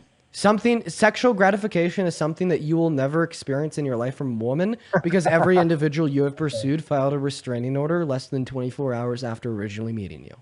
I've been married for 20 years, Dean. Wow, I feel so bad for your wife. I think that my wife is extremely happy, much happier than your wife you'll have. Let me guess. And you're going to assume that too. Just like you like to assume consent of women, you're going to assume that your wife is happy. Sure, she's happy. Okay, actually, let me ask you a question about that because I can hear in the background say, no, I promise. Sounds like, yeah, sure. Why don't we put her on the mic? Okay, go ahead. Hi. Hi. Hey, would it be wrong if you were changing in a dressing room and you were naked and then a man went into that dressing room without your knowledge and against your consent to look at you while you were naked? I'd be fine with it if I was in a dressing room. Oh my God! Whoa, dude! Who am I talking to? Dude, who is this? Yeah, you better be done. Who the hell am I talking to right now? Dude, you guys are willing to literally say, what about you? Back to the husband. Would you be okay? So your wife just said that she'd be fine with somebody sexually exploiting her against her will, without her knowledge and against her consent. Would you be fine with an older man walking into her dressing room without your wife's consent and against your wife's will to view her while she is naked in that space? If my wife was in a beauty pageant and it was like a normal thing. No, unconsensually, without her consent. Without her consent. Without her consent. Wait, just answer the question. She's naked. She's undressed without her consent. If a man walked into there and looked at her while she's naked without her consent, would you be fine with that? If it was in a beauty pageant, yes. Dude! Okay. Brother! Oh my God! Oh my God! We're so cooked. This country's cooked. America is unfathomably cooked. Unbelievably cooked. Not normal. The right is trying to normalize sexual violence. They are coming for you. For the women and the girls watching this live, they're coming for you. They are. Absolutely. Undeniably. You're not safe in this country with this type of rhetoric. You are not safe. Okay? When we get to this point, all right, where every single day we talk to these people, they say, I would be fine with my wife being sexually exploited. I am fine with these other women and girls being sexually exploited. That dude from the other day saying, why is child rape wrong? Okay, that guest from earlier saying, I don't care about child rape. This guest saying, I would be fine with my wife being sexually exploited, and I am fine with those other women and girls being sexually exploited. Okay, right? Women and girls, you're not safe in this country with this rhetoric. You're not. You are not safe. Okay? This is an apocalyptic, dystopian-esque world that we are barreling towards, that we already live in. Okay? Right? Where sexual violence, sexual exploitation, unconsensual sexual conduct is permitted, allowed, and accepted. You're not safe. You are not safe. And now that I've said everything that I want to say about the harm, the violence, and the atrocity suggested in the last thing that you had to say, one other thing, detached from that harm, atrocity, and violence, is you're a goddamn cuck. Hey, Dean. You there? Yeah. Oh, okay. I'm glad you unmuted me now. So I'm going to mute you again. You could unmute now. But because we're fine with doing whatever we want to other people against their will and their consent, you should take no issue with me muting you. I just did it, you know, logic, your logic, fine with doing whatever to whomever else for whatever reason. You're cooked, kid. Go ahead and unmute again. Come on. Come on, bitch. Unmute.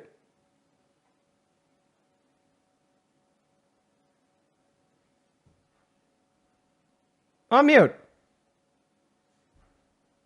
Stop hiding, bitch. Unmute. There you go. okay, I just got my unmute back. So I saw like you were saying. One second, interrupting you again because you're fine with it. Marin, thank you so much for the $10 over on YouTube Super Chat. Appreciate you for that love. Marin says, this is why grape is so common. Yes, you are right. Thank you for the $10, Marin. You are right. You are absolutely right. 110% right. Undeniably correct. Nobody can deny that. Over on PayPal, Mel, thank you for the $10. I really appreciate you so much for the love. Mel with the $10 says, guess what is sexual gratification? Dean, something you'll never experience with a woman. I am dying. Well, it was true. Iris, thank you so much for the $5 over on PayPal, who says beauty pageants are not strip clubs. Even in strip clubs, you can't go backstage and look at the naked strippers. You'll get fucking kicked out and banned for life because that's still sexual exploitation. Ondine, thank you so much for the $15 over on PayPal. I appreciate you for that love. Thank you so much, Ondine. Marin, thank you so much for the $20 over on PayPal. And that is Maran. Please show some love to Marin down below in that chat, who says, as a woman who's experienced unconsensual sexual advances and acts, I would love to tear into these weirdos. Oh, undoubtedly. I'm really sorry to hear that that's happened to you. I bet you love to tear into these motherfuckers. They're terrible. Laura, thank you for the $20 over on PayPal with no message. Just the $20. That is LARA. Please show some love to Laura down below. Russell, thank you for the $25 on PayPal, who says, it's a cult, it's a cult, it's a damn cult. Yes, yes, yes, yes, yes. Kathy, thank you so much for the $100 over on PayPal. Oh my God, I want to see 1,000 W Kathys down below in that chat, who says, thank you for sticking up for women. Get rid of this POS, Michael. Dude, this guy's a total POS. Just completely, not furthering society in any constructive direction whatsoever. Complete total loser. Thank you for the $100, Kathy. Stephanie, thank you so much for the $10, who says, I'm so sick of hearing men dismiss sexual exploitation if it only quote-unquote occurs to women. Thank you for fighting back against this misogyny. This is rampant, vile, and violent misogyny. Thank you so much for the $10, Stephanie. Leah, thank you so much for the $40. Really appreciate you so much for the love. Leah, I just read your message. I appreciate you for your kindness. I want y'all to show some love to Leah down below in that comment section, as well as Vesna with the 25 and Morgan with a 5. Thank you guys so much. I really appreciate that. Thank you, thank you, thank you. Karina with a $5 over on Venmo, who says, so with this man and his wife's logic, trans individuals in women's bathrooms should be fine too, right? No issue with that? Yeah, since anybody could go wherever the hell they want, regardless of how the people in the space or you feel, you're completely fine with trans women using the women's restroom, correct? No. Wait, why? Okay, what is a woman, Dean? Wait, something that Trump's definitely not. So I don't really think this argument of arguing that trans women aren't women is going to get you too far in this conversation, considering the fact that you're okay with Trump doing it. So trans women are women. I understand that you're going to say, what's a woman? Not a trans woman. Therefore, because they're a man, it's not okay for them to enter into the space. So now you're operating off of the principle that it's not okay for men to go into women's private spaces, meaning that you're not fine, and it is sexual exploitation for any man to do so, including Trump when he unconsensually barged into the women's private dressing room at Miss Teen USA, Miss USA, right? What if all the women Teen USA, Miss USA had dicks? Would that be okay?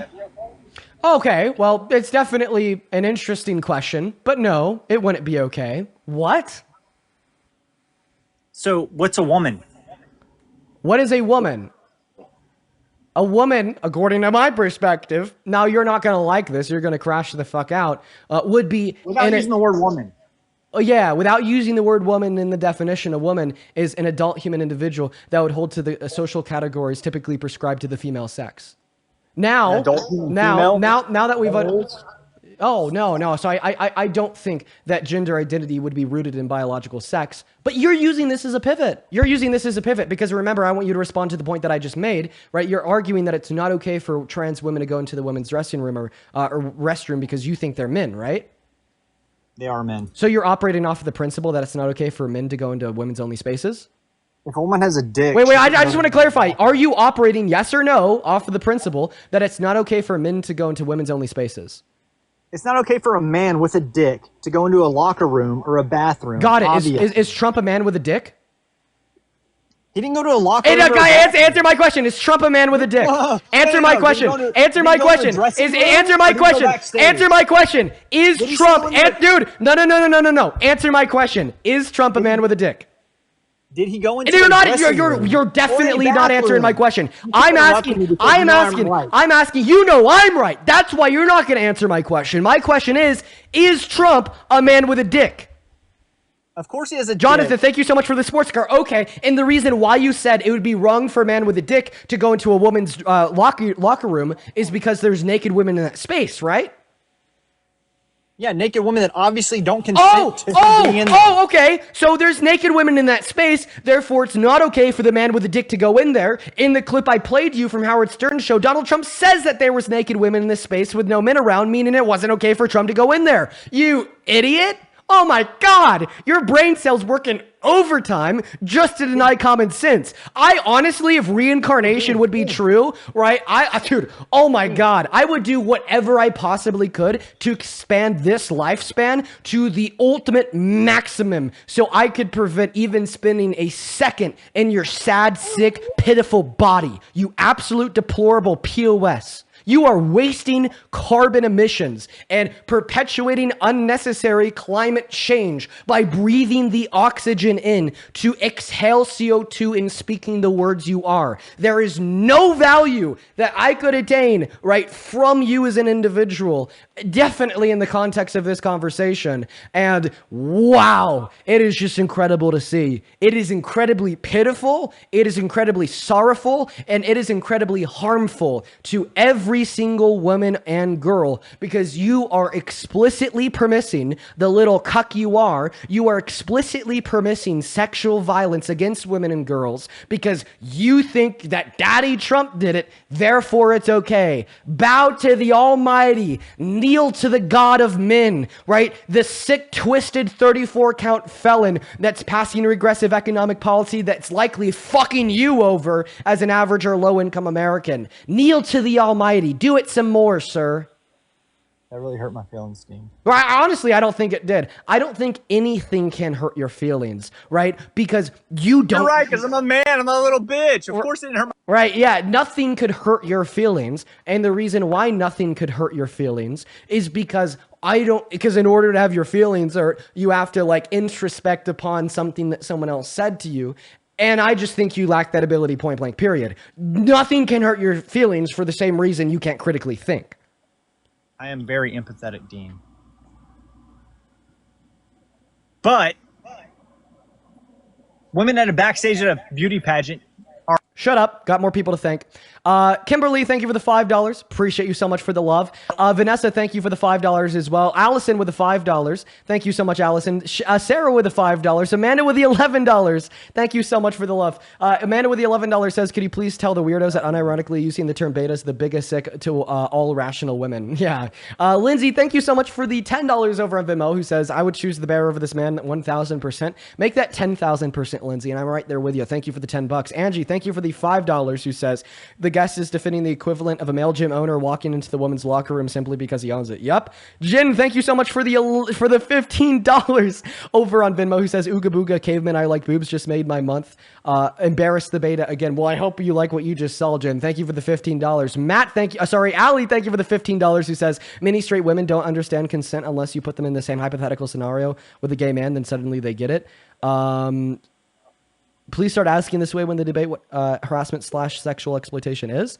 I don't think I really even followed that. But Matt, thank you so much for the $5 as well. Crony with the $2. Sammy, thank you for the $10, who says, do you think that even after Trump is long gone, POSs like this guy will still try to defend Trump and everything he's done? Yeah, absolutely. Courtney, thank you for the $10, who says, for tirelessly explaining consent and respecting women to men, they make me want to cry. Thank you. Thank you for being here, Courtney. Thank you for the $10. Allison with the $10 as well. Claire with the $20, who says, current fourth year medical student who will be a pediatrician in 6 months. Thank you for giving me hope to continue to fight this fight as well and advocate advocating for creating a better life for our world, especially the children in the Don't touch world my that I take kids. care of every day in our future. Thank you for the $20, Claire. Lauren with the $5 saying keep it up. Thank you so much for the love. Daniel with the $5. Angelina with a 1. Jackson with a 5. And Eric, thank you so much for the $50 over on Venmo. Show some love to Eric down below in that chat, you guys. Thank you so much, Eric. Eric with the $50 says to be this informed and articulate at 21 is genuinely impressive, and I respect you. Thank you so much, Eric. Then Lynn with the 10. Thank you guys so much. We're all caught up over on Venmo, but I bet we just got a whole bunch of more in. We got a couple more people to thank here.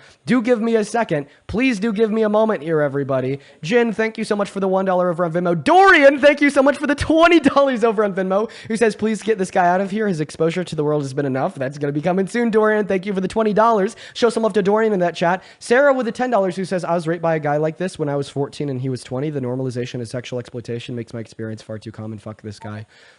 Sarah, I'm really sorry to hear that that happened to you. And yeah, you are completely spot on when you say that this guy's words and actions are normalizing sexual violence.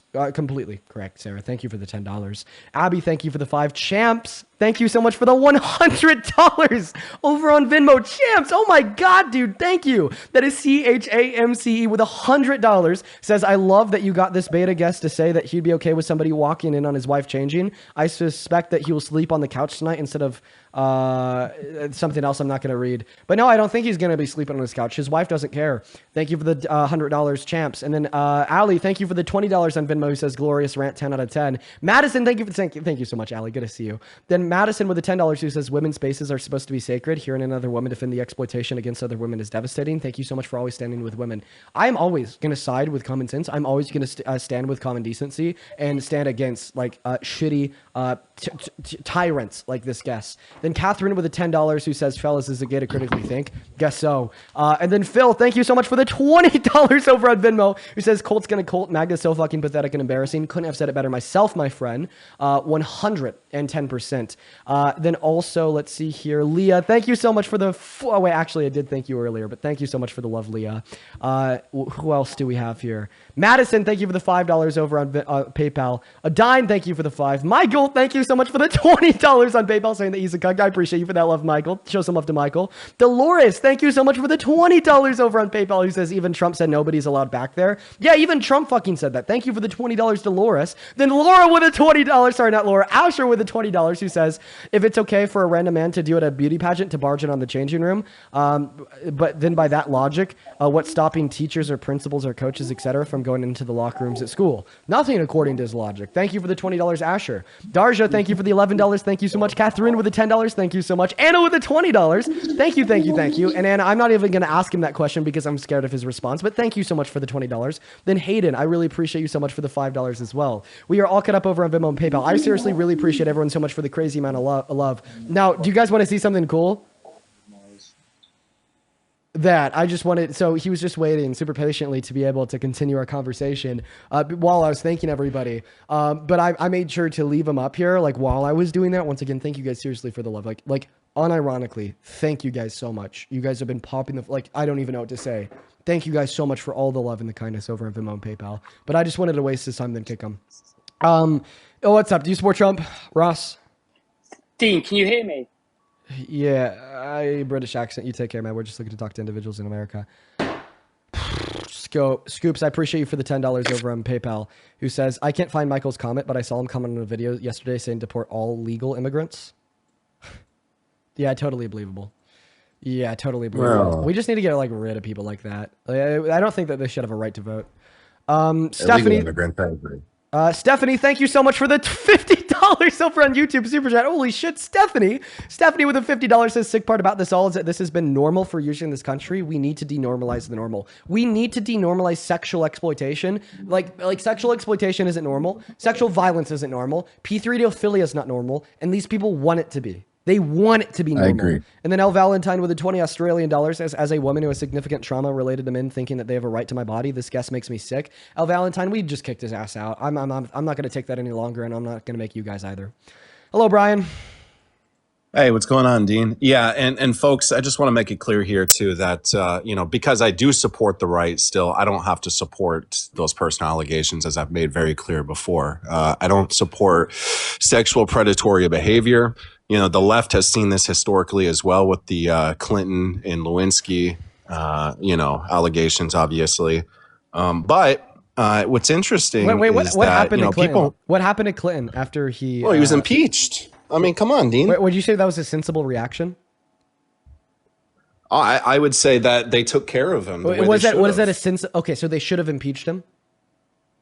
Yeah, okay, and wait, believe me, one moment. If Congress should have impeached Bill Clinton for cheating on his wife in the Oval Office, then what should Congress do to Trump for knowing that for knowing that Epstein was abusing girls and was still best friends with him instead and did nothing, while also being held civilly liable for raping Eugene Carroll, while also sexually exploiting the women and girls in the context of the conversation that was just happening with the last guest at Miss Teen USA and Miss USA? What should Congress do to Trump if what they did if they should have done what they did do to Bill Clinton? Well, hold on. I'll answer that in a second too. And by the way, for the people who are saying Lewinsky's consented or whatever, don't justify that. Come on, guys. It doesn't matter. Arguably, by the way, arguably, I think Lewinsky I agree. wasn't the only one. Arguably, I think there's multiple women. Arguably, like I do have to say, I think that there is a point that like Lewinsky consenting is questionable. And the reason why I'd say that, he was 48 and the president of the United States of America. She was 22 and a assistant to the president of the United States of America. I think that there is very obvious large power dynamics at play there that would make coercion plausible. So I just want to point that one out. I think that power dynamic being present is something that is of note, that does deserve to be discussed. Right. But I still want you guys to answer the question that I had asked. Right. Because you said first Congress, of all, Dean, we gotta wait for the Congress Epstein. should have responded to the way that they did to Clinton. So if they should have impeached Clinton for cheating on his wife in the Oval Office with Monica Lewinsky, with the power differential present, then what should they do in response to Trump lying about the nature of his relationship with Epstein for the last 20 years, knowing that he was abusing little girls, being best friends with him, saying and doing nothing, on top of him being held civilly liable for the rape of Eugene Carroll, on top of the sexual exploitation of women and girls at Miss Teen USA, Miss USA? What should they do to him? Well, we need to wait for the Epstein files first, right? Again, just tracking, Trump's history, obviously, and his predatory behavior, I could absolutely see something coming out of it. I mean, I don't know all the full details, obviously. I mean, the Epstein files, I don't know where they are, but everyone's waiting. Obviously, they're hiding them. I think everything that I just said, which is something we already know, is already worse than what Bill Clinton did to Monica Lewinsky. And if you think he should have been impeached for that, then Trump should be impeached for this 2 times 10. I do agree to an extent, absolutely, but again, why do you only agree to an extent when it is the case? But Dean, as I said before, it's not a competition. What's wrong is wrong, right? 2 wrongs don't make a right, obviously. We already know that. I'm not arguing that 2 wrongs make a right. I'm arguing that, logically speaking, if you think Bill Clinton should have been impeached for what he did to Monica Lewinsky, and we know that Donald Trump has done 1,000 times worse, then obviously Trump should be impeached too. Yeah, I think that if everything comes out the way that it should, obviously the evidence is out there and it actually is, persecuted and criminally he's held liable, then sure. Okay, I agree. I think he should be impeached. And by the way, I'm going to repeat this part too. He was the best choice for the right. I'm going to repeat this part too. You keep on repeating if everything comes out. Okay, so I gave you 3 things that have already come out that already make Donald Trump to be guilty of things 1,000 times worse than what Bill Clinton did. The 3 things that I brought up, right, that have already came out, right, that already make him more impeachable than Clinton would be the fact that he's been with Jeffrey Epstein for the last 20 years, was best friends with him, and knew what he was doing to those girls, didn't say nothing, okay, per an email that Epstein had sent to Ghislaine Maxwell in 2011 that said that. Okay, that came out, that was released by House Subcommittee 2 days ago, on top of him raping Eugene Carroll, on top of him sexually exploiting women and girls at Miss Teen USA, Miss USA. All right, these 3 things that have already been proven true, that have already come out, are already 1,000 times worse than what Bill Clinton did to Monica Lewinsky. Don't say worse. I will say worse, because it is. But it's either way, it's still wrong either way. I mean, you shouldn't have have to diminish what Clinton did as well, though. Yeah, it's not diminishing what Clinton did. It's just stating an obvious fact. Okay, I just want to make sure. Okay, I don't like using worse anyway. And by the way, I'm not supporting Trump. Like I said, so then you don't like nuance. I do believe that the evidence, if held criminally liable, if he's held criminally liable, yes, he should be impeached. I wouldn't mind seeing JD Vance being, stepping up as president. Okay. I think he'd be a great president. Okay, so why do you think the things that I already named that already demonstrate and prove him to be worse than Clinton, right, is not enough for impeachment? Well, let me ask you this, Dean. Why hasn't he gone to court for it yet? I don't. Other than the civil court, cases. I don't want a question and response. I want you to answer the question I'm asking you. I'm going to give you exactly 3 more attempts to do so. If you do not respond in the next 3 attempts, Brian, I'm Come on, Dean. Yeah, you. Come on, Dean. Sorry, man. I'm coming down from a sickness, Dean. Be a little nice. Sorry, man. We're focusing on productivity here. We're not going to talk to petulant children that have an issue with pivoting. So now I'm going to repeat it once again. All right. I brought up 3 things that Donald Trump has been proven to have done. Baby. I've brought up 3 things that Donald Trump has been proven to have done that are objectively significantly worse, 1,000 times worse than what Bill Clinton did to Monica Lewinsky in the Oval Office, right? So if you think that an impeachment was a reasonable reaction to what Bill Clinton did, then why is impeachment not a reasonable reaction to what Donald Trump's already been proven to have done? I don't think it's not. I think it is reasonable. Okay, so I think so. So then you'd agree that because you think Bill Clinton should have been impeached, that Donald Trump should be impeached too? Yeah. Yeah, I think Trump can definitely be impeached. No, not could. I would love to see. No. You're not could. Should. He should. I am using the word should. So yes, okay. So I changed your mind. You're not a Trump supporter. I am a Trump supporter. I want to see JD Vance step up, though. And by the way, you just said that Donald Trump should be impeached. You can't be a Trump supporter while simultaneously thinking that he should be impeached. Hey, Dean, let me ask you a question. No, I don't want a question. I want you to listen to what I'm saying. You can't be a Trump supporter while simultaneously thinking that Trump should be impeached. This is a direct and explicit contradiction. I'm still a Trump supporter. How so? I support the right. I support the Trump administration. But you just said that the Trump administration should be forcefully ended via an impeachment in Congress.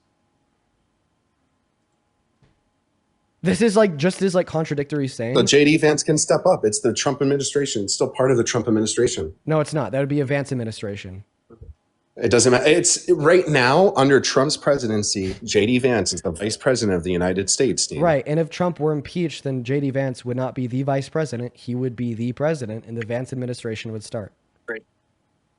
Hey, and let me also add. I don't want a question. I want a response. What you're telling us is that you're not a Trump. I already responded. But Dean, you can't just cut me off. Well, I'm going to kick you now because you're not a Trump supporter. I think that guy's issue is with the labels. He loves the label of being a Trump supporter. He can't get rid of the label, right? I honestly, I don't know why. I actually see that a lot. That's actually more common. Let me describe this to you. So this was a couple months ago. I had a woman up that was pro-life, and then I convinced her that women and girls should be able to access abortion, but then she continued to call herself pro-life.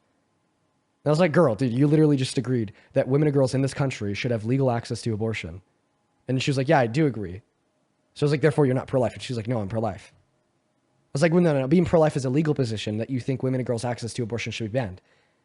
And you don't think that should be banned. In fact, you think that they should have legal and free access. Then she was like, well, I'm pro-life. Right? It's a thing about titles. It's not a thing about substance. So that last guest just couldn't get rid of the title, but could acknowledge the substance, that substance being that Donald Trump should be impeached. Interesting. Wow. Wonder why. Interesting psychosocial phenomena there. Welcome in. Do you support Trump, Rachel? I do. Okay, Rachel. How old are you? 29. Perfect. Let me thank a couple of people, then I'll pass you the mic. Phil, sorry, not Phil, Holla. Thank you so much for the $20 over on Super Chat. Holla, that is Holla with a $20 who says thank you for all that you do. Holla, I really appreciate you for tuning in and for showing some love. Chat, please show some love to Holla down below. And then Tiffany with the $10 on Venmo says, cover your drinks, ladies. This MAGA met our expectations in reference to the last guest. Yeah, that guy was insane. Thank you for the $10, Tiffany. Kelly, thank you for the $5. Abby, thank you for the $5. Kayla with the $5. Eric, thank you for the $20 who says, why do these women stand with their shitty men? Dude, that wife was insane. I wasn't expecting that at all. Thank you so much for the love. And then Shannon, thank you for the $10 over on Venmo. Jessica, thank you for the $5. Jessica, I'm going to keep your message to myself. Just know that I'm really sorry to hear that that's happened to you. Lily with the $5 on Venmo. Catherine with the 5 and Matt with the 5. Thank you so much for the love, Matt. Appreciate you guys so much for the love. Over on PayPal, Cassidy, thank you so much for the $10. I really appreciate you so much for the love, Cassidy. Cassidy with the $10 says, it's the fact that they're lying. They would be first demanding legal support if they were personally victimized. Yeah, that's also a likelihood. Once again, this is in response to the last guest who was like, I don't care about sexual exploitation, right? Chances are if they were sexually exploited, then all of a sudden they would care, right? And Madison, thank you for the $5. I really appreciate you so much for the love. And Morgan, thank you for the 10, who says, thank you for being an ally to women in career, folks. Thank you so much for the love, Morgan. Rachel, go ahead and take it away. Tell us how the hell you could still be a Trump supporter after everything we've learned about this man. Well, I mean, he's not the worst president I think we've had. I mean, I can't sit here and say that he's better than Joe Biden, but I will say that he has done some productive things in his presidency. I don't agree with everything that he does. I don't think I've ever agreed with anything president has ever done fully. As far as I don't even know if we can say AB on TikTok. I think if women had better education as far as like their health early on, if it was taught in school, if it was implemented in that way, we wouldn't necessarily need to have ABs, like longer term ABs is what I'm saying. If we had access to in like three reliable sentences, healthcare. in 3 sentences or less, why do you support Trump as president? I think who he is as a person and his personality helps us as far as keeps us from going to WAR in this country. I don't necessarily think if we had a woman as president, we would be taken seriously. That's just my opinion. And as far as things that he has done with the tariffs, and I know with the government shutdown, I know that it doesn't seem like it was productive in the beginning, but now I guess we can see how it was. I'm pretty sure we're all going to get, well, if you make less than $100,000 a year, you're going to get a stimulus. The government's open back up again. I'm pretty sure there was reasoning for that. Woof. Okay. In response to point number 1, saying that Donald Trump's personality is pro-peace, anti-war, prevents war. Ma'am, he wants to go to war with Venezuela. He wants to go to war with Nigeria. Okay. There has to be a couple other countries too. I mean, already named 2. He went to a momentary war with Iran. He has furthered the war or ethnic cleansing of Russia on Ukraine by defunding Ukraine and emboldening Russia. He's a pro-war president, not a pro-peace president. Those are the facts. Second argument you gave is that, well, we wouldn't be taken too seriously with a woman as president. Yeah.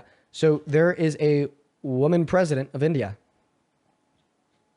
They're taken just as seriously as they were when they had a man that was president. There's a woman prime minister right now of Japan. If anything, they're taken more seriously, especially by people like Trump. Okay? I'm not a big fan of that PM, but Trump is. They take him more seriously. There is a woman president of Mexico. I definitely take Mexico a lot more seriously under her leadership because of the things I've heard about her and her response to the Trump administration. There is a woman president of New Zealand. I don't think that you'd be able to point out any difference between how seriously the world took New Zealand before she was president to after. Same thing with Finland. Same thing when Germany had a woman prime minister. Italy, too. So it sounds like you kind of have a baseless argument. Well, needless to say, all of those countries run differently than America does, obviously. We have a lot more legal freedoms to things that those other countries do not have. Finland? Like what? Well, GUN laws, for one. Women's rights, a lot of different things. So because America has gun laws, we wouldn't be taken seriously if we had a woman president. Do you hear yourself? I'm not necessarily saying we wouldn't be taken seriously. I'm just saying it has to be the right one. And as far as Trump goes, I'm pretty sure he spent. Hey, Rachel, can I cut you off there? Sure, go ahead. I need to find a clip of something that you said like 10 minutes ago. Also being held civilly liable. So in like 3 reliable healthcare. To think if we had a woman as president, we would be taken seriously. Going to WAR in this country, I don't necessarily think if we had a woman as president, we would be taken seriously. Damn, you walked that one back. Go ahead. I mean, I'm not running for president. I don't really necessarily think that America needs a woman as president with the position that we're in. Let me say it like that. because of just all of the conflicts, all of the. So would it be bad for America to have a president that's a woman? Right now, probably. Why? Just because of the position that we're in with other countries. Be more specific. Be significantly more specific. I want to hear a cogent argument. I want you to say, I do not think, right, that America, all right, would be good with a president that's a woman for reasons X, Y, and Z. Then make sure that those reasons are specific and to the point. Okay, so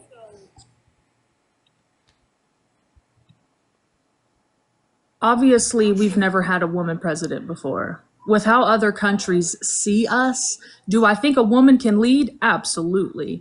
Do I think that right now, with the position that America is in, with how much that we owe, with how like we're walking on eggshells with other countries, as far as like, you know, if those other countries, like, okay, if China and Russia decide to ally and come over here, we're done. And I mean, I know that everyone has a different opinion on that, but as far as who Trump is, I mean... Wait, let's not get onto who Trump is. Let's just stick on why you don't think America's ready for a woman president.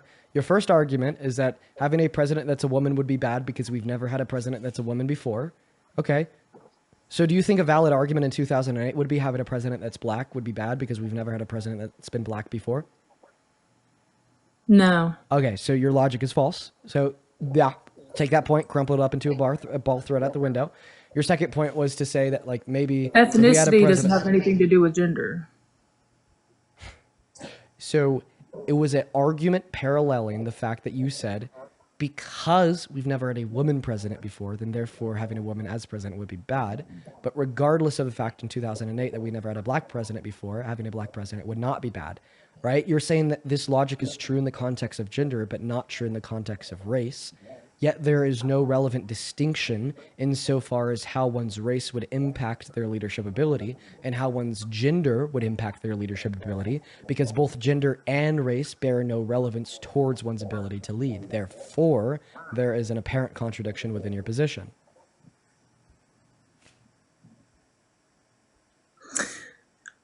See, here's the thing, Dean. Your argument is valid. It's not that it's not. It's the fact that we're about to go to war, and I don't think that because of people Trump. understand Because Donald Trump is screaming and shouting from the top of his lungs, "We need to invade Nigeria. I could go to war with Venezuela with no official declaration. I know where the supreme leader of Iran is hiding, and I could kill him if I wanted to. And instead, I'm just going to drop my bombs on the country.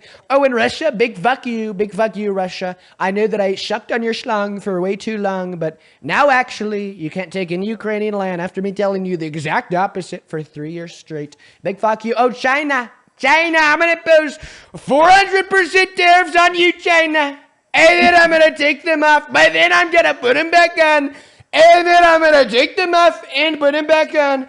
Okay, right? Like, I don't think somebody having a goddamn vagina is going to make them worse at foreign diplomacy than Trump for the reasons that I just gave and more. And a suggestion otherwise is incoherent and absurd and very delusional too. Let me ask you this. Didn't Joe do the same thing? No. He didn't? So we weren't going through that same thing with Sleepy Joe? No. Are you sure? Yes. We weren't in war when Joe Biden was president. Are you sure about that, Dean? Yeah. Okay. What war were we in? Who were we fighting? Who were we at war with? Oh, I don't know. Maybe, so what's the exact Ukraine? Ukraine? Are you a troll? Are you a troll right No, I'm not. Do you not remember like 4 years ago? 5 years ago? Oh my God. All right. Honestly, I did want to just come up here just to talk to you because I think you're funny. And I think you're very intelligent. Okay, But do you actually mean the things that you're saying though? I do, but I also think that, it's all political showmanship, and we're not really. I mean, if you think that your vote counts and it's actually it's up to us. Wait, if you mean the things that you say, like I'm just gonna respond to them. So no, we weren't at war with Ukraine under Biden. Okay. We were actually like helping them out. We were giving them money. How was that us being at war with them? But we weren't, though. We weren't. Rachel, what the hell are you saying? Anyways, but I hope you have a good night, Dean. Are you leaving now? You don't want me to leave? I want you to tell us what the hell you're saying. So you're telling us that we were at war with Ukraine. Then I was like, no, we definitely weren't at war with Ukraine. Like, we were like giving them money and helping them. Okay, Zelensky and Biden had a good relationship. We were at war, but Biden gave the okay for it. Do I have to? Here, let me. What war? Do you mean to say Russia? Yes, or whatever. There's a big difference between Ukraine and Russia, ma'am. Over there in that area. I bet if I pulled up a map, you wouldn't be able to tell me what area. Oh, yeah, I would. Let's see if I can find it. I bet you couldn't name all the continents off the top of your head right now. Go. North America, South America, Europe, Asia, Africa, Australia, Antarctica. Okay, Dean, you're not the only smart one. I don't think that being able to name all 7 continents makes you smart. Then what does make you smart? Being a Democrat? Well, I think it'd be a good step in the right direction for you, ma'am. Oh, yeah? Yes. Let's hear this argument. One second. I'm actively working on something right now. Here we go.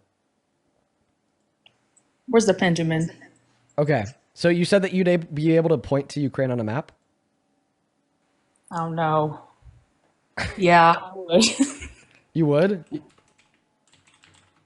You would be able to point to Ukraine on a map? Just to clarify? Can we get a yes or no? Steve. Okay, let me do this. All right, I'm going to make this a whole lot easier for you because I'm not going to ask you to identify, right, this specific country.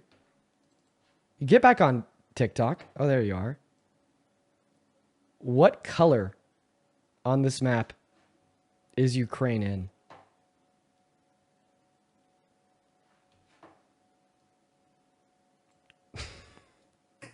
Red. No, it's actually green. It's in the green. Come on, it's in the green. It's not in the red. Oh my God, we literally broke it down to 5 colors, and you still couldn't get it. You went on Google and you went to look it up, and you're still gonna get it. Okay, no, it's in the green. It's in the Rachel. It's in the green. Russia's in the red, and yes, the green. I know. You like making women feel stupid. It makes you get off, doesn't it? Rachel, I actually am very sad when a woman will join this stream and tell us that they support Trump because of the great conflict that exists between your own interests and the Trump administration. But it's not something. It is not something that I enjoy in the slightest. Well, they're both on the Epstein list, so we both lose. Joe? Well, first and foremost, Kamala Harris ran against Trump. That's who you could have voted for instead. She doesn't have as much as a parking ticket on her record. Second, Joe, I don't know. I don't think so. Right? I mean, if he is, lock him in jail, but I don't think he is. Like, what's the evidence for that? Like, actually, just serious, I'm genuinely curious. What's the evidence that Joe's on the Epstein list? Are you serious? Probably because I'm dead ass. Probably because of the emails and his son and all of the pictures that were taken off of the internet of him on the island with children that were discussed. Can you show me the pictures? No. No, please. We need the evidence here. No, because why would I do that? If I pulled it up right now, you would get banned. No. I mean, if you want me to DM it to you, I will. But it's not. Nothing about a picture you could pull up that you would find like on the internet would get me banned. Hopefully. Are you sure? Yeah.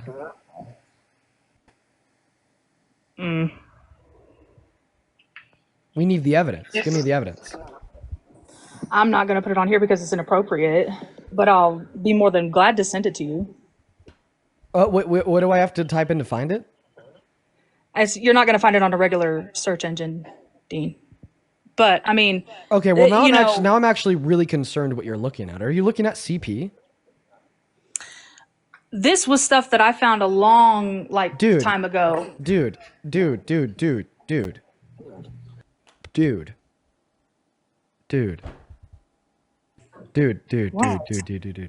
Okay. Oh my God. Are you all right, Dean? That's illegal. For that is very illegal. What is illegal? You're telling us that you have CP on your device. What's CP? I don't even know what that is. How about CSAM is better? Child sexual exploitation abuse. No, I do not. What the fuck does CSAM stand? One second. I'm sorry. Child sexual. No, abuse I have material. emails. I have emails is what I have. I don't have actual, Dude, what you're talking about.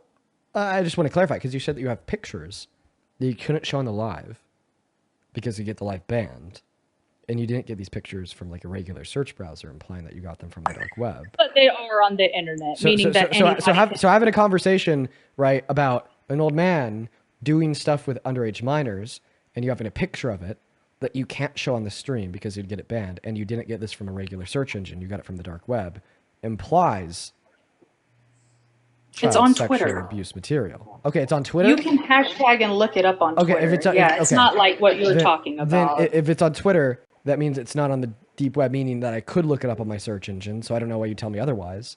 So it's not like it does. There's no naked children, right? No, Dean. God. Okay. So then, what do I need to type in to find this? I mean, you can type in different hashtags. Pizzagate. There's all different types of stuff that you. Dude, can look I'm just up. trying to find your evidence here because you said that you have evidence. I mean, yeah, I'm not going to put it up on here because you have specifically, how do I find the evidence? You look it up. What do I look up? What do I look up? I'm on my search bar. I'm on my search bar right now. What do I look up?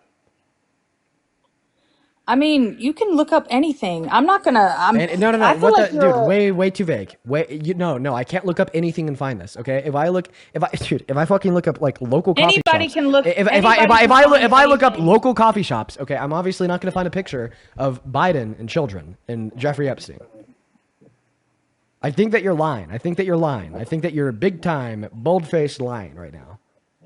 All right, I'm lying, Dean, but I don't think that you should support people. Yeah, dude, you literally have to create a lie for why Biden was a bad president. Doesn't that tell us everything we need to know? For the sake of... Like, that tells us everything that we need to know, right? Like, if you have to create a lie, right, to argue that Biden is just as bad as Trump, what does that tell us? He is.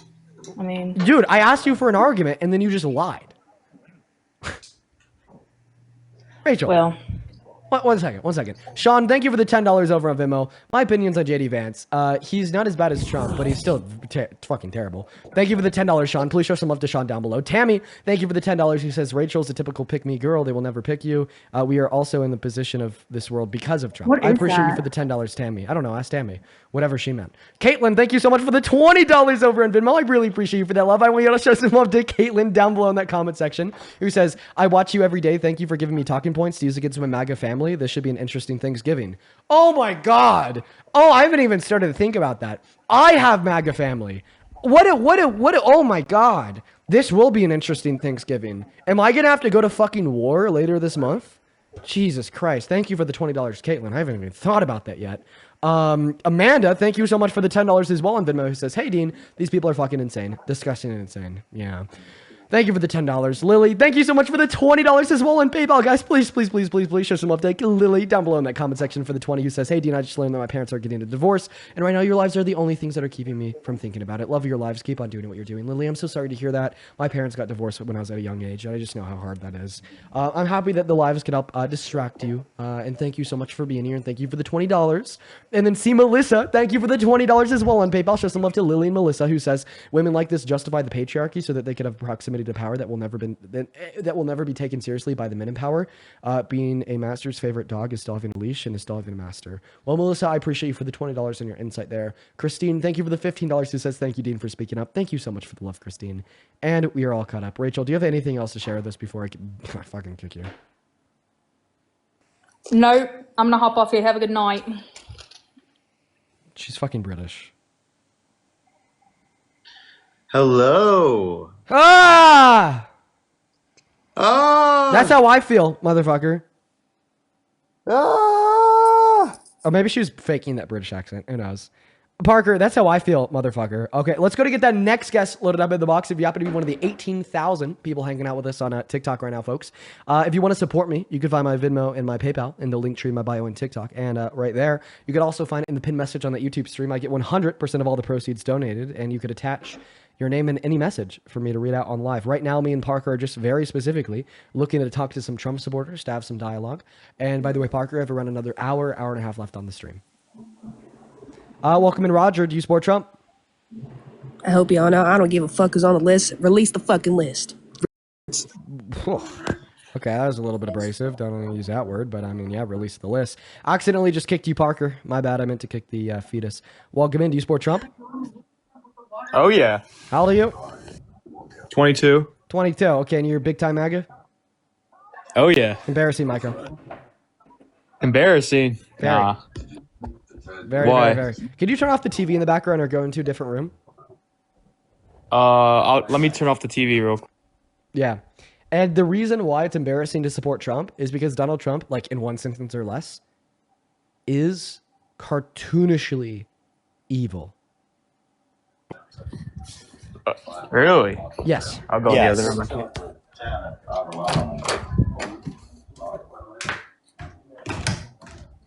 Oh. And do you know why, or have you never heard about this before? I mean, I'm sure it's just something y'all like to make up. It's something that we just make up? I mean, we're not making up anything. What do you think we're making up?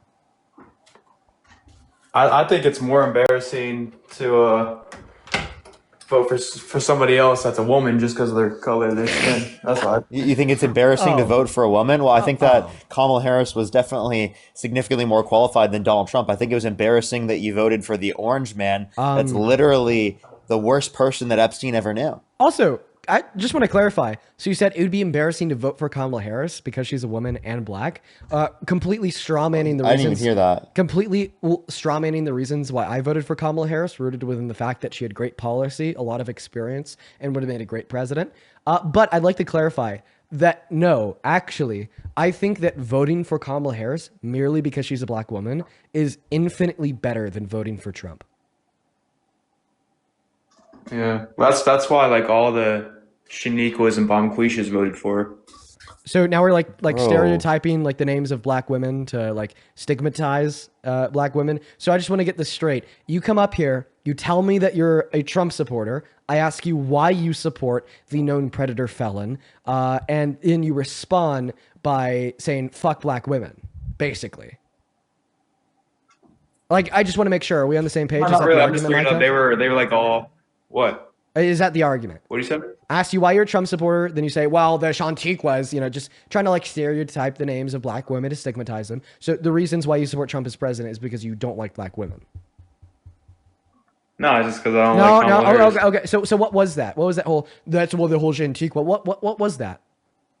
Explain that one to us. No, I was watching videos of like those kind of people like chimping out over not getting EBT. It was funny. Chimping out. Okay, so now you're saying that black people chimp out. Fucking gross. I mean, I think that we just stop playing dumb. So you're telling us that you're fucking racist and that you support Trump because you're a racist.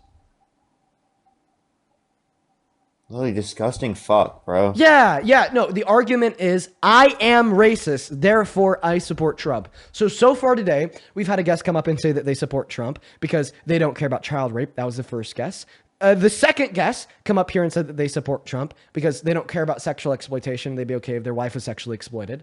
The third guest came up and said that that they support Trump because they're not really too smart. They were like, well, we don't need a woman president. That was Rachel, last guest. And now the fourth guest of the day comes up and says that they support Trump because they're racist. Okay, well, I appreciate you for taking the mask off, right? I think that it is awesome that you can finally come up here and just admit to everybody that everything the left has been saying about the right for years now is true. Okay? Because what it used to be was, hey, I'm a racist. I'm not going to come out and say it outright. So then I could turn around and deny the left when they say a lot of white men are racist and deny that systemic racism even exists.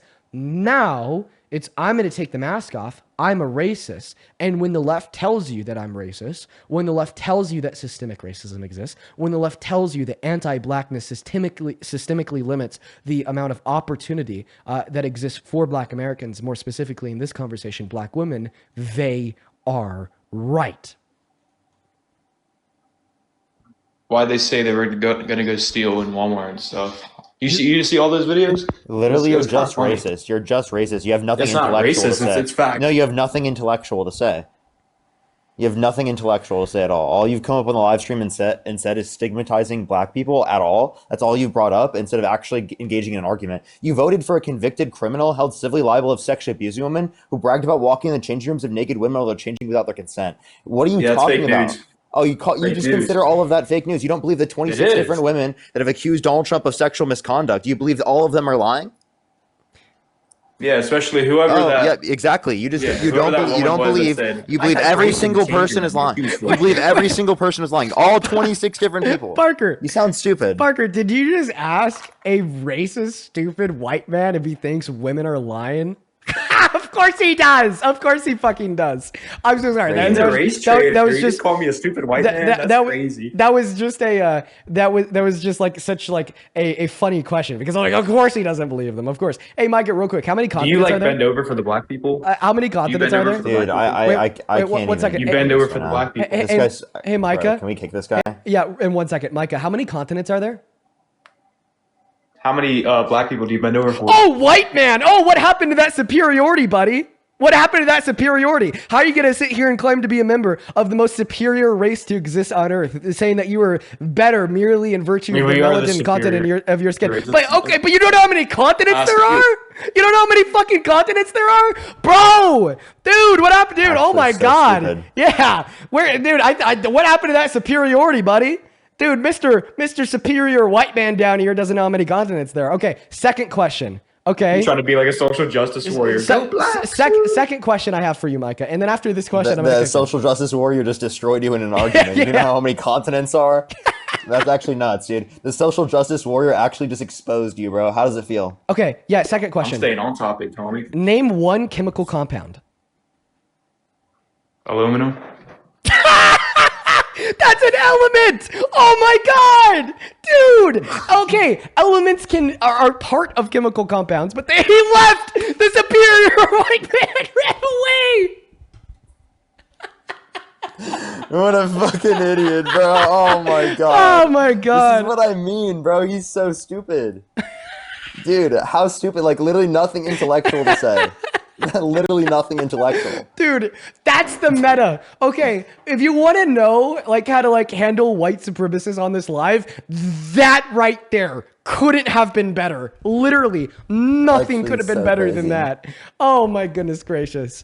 That was beautiful. All right, we're going to go to get that next. I'm sorry. I'm gonna be loud with that. Didn't know how many continents there are. It's crazy, dude. Dude, yeah, an element is a chemical compound. Jesus Christ, dude. I can't believe it.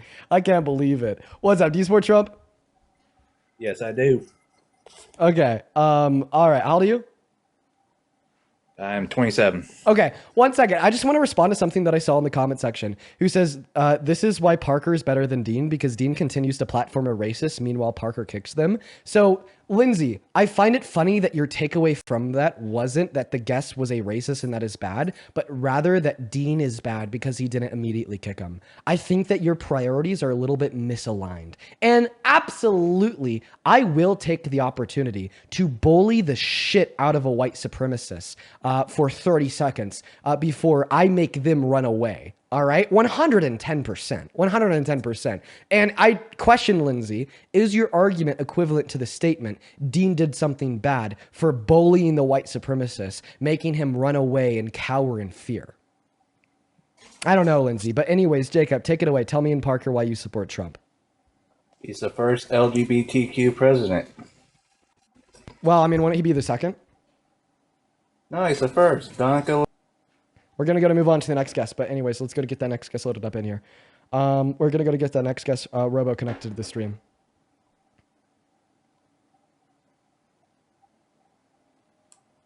There we go. Go to Nop instead of Give it a second, everyone. If you're on YouTube or TikTok, tap that screen. Everyone, let's get to 3 million likes, everyone.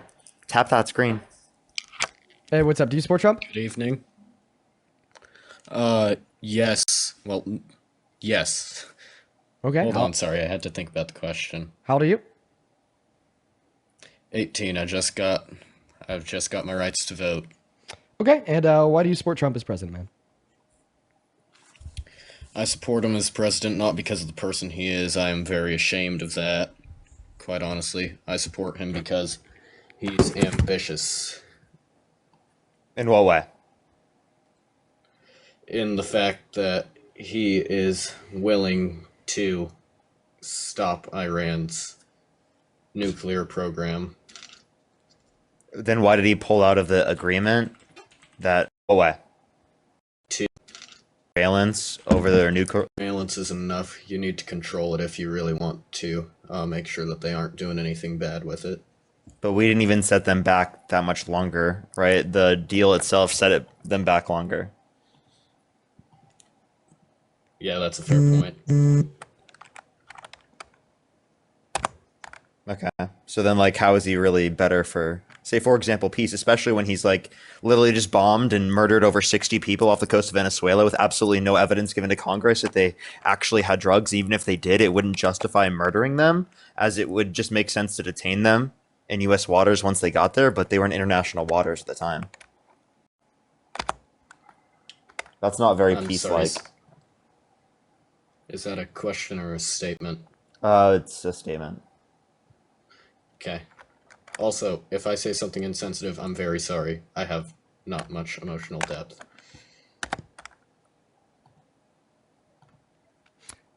But, no. I support him because he's ambitious and he's willing to do what's needed for the good of, can't call it the people. Okay, well that's the thing. I don't think that he is willing to do. I don't think that he is willing to do what's good, what's for the good of, in the betterment of the people. Like for instance, I'll give you a really good example. He wasn't willing to allow emergency contingency funds to be delegated towards funding SNAP benefits for 42 million Americans, including 16 million American children, during November for the rest of the government shutdown, which amended for 12 days. Even when a court ordered him to do so, he still refused. Obviously, that would have been an action for the betterment of the people, and he was so unwilling to do it, right, to the extent that he refused a court that ordered him to do it.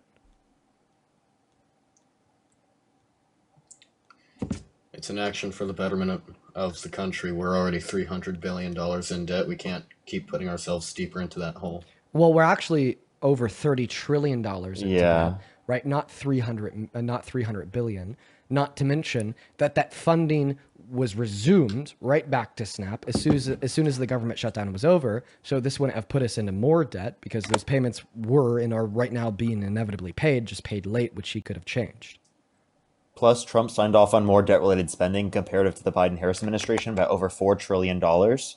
So if you care about debt-related spending, you want to be more fiscally responsible. Well, Democrats were more fiscally responsible comparative to Trump. You can't see me now, but I'm nodding. I'm trying to listen along. Okay, so do you want to respond to that, to the point that I made and how it effectively proves that Donald Trump is not willing to do what is for the betterment of the people, or is the debate over? It's not for the betterment of the people. It's for the betterment of the country. Well, it's not. How did refusing to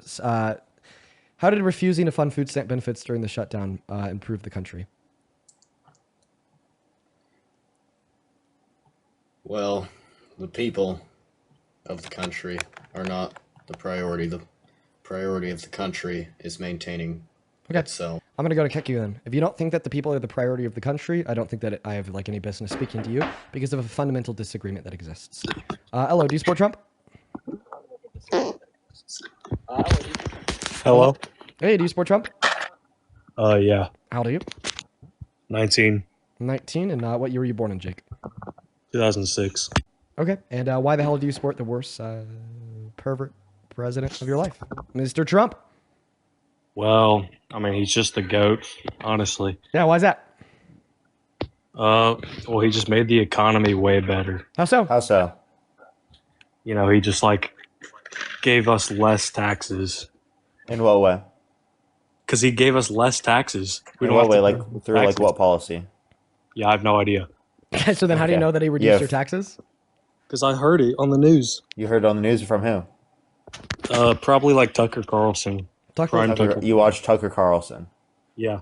So do you think that that's a valid source? Do you think that Tucker Yeah. Carlson is like just like an object like standard of evidence and truth? I mean, yeah, probably. So if Tucker Carlson says something, then something is true.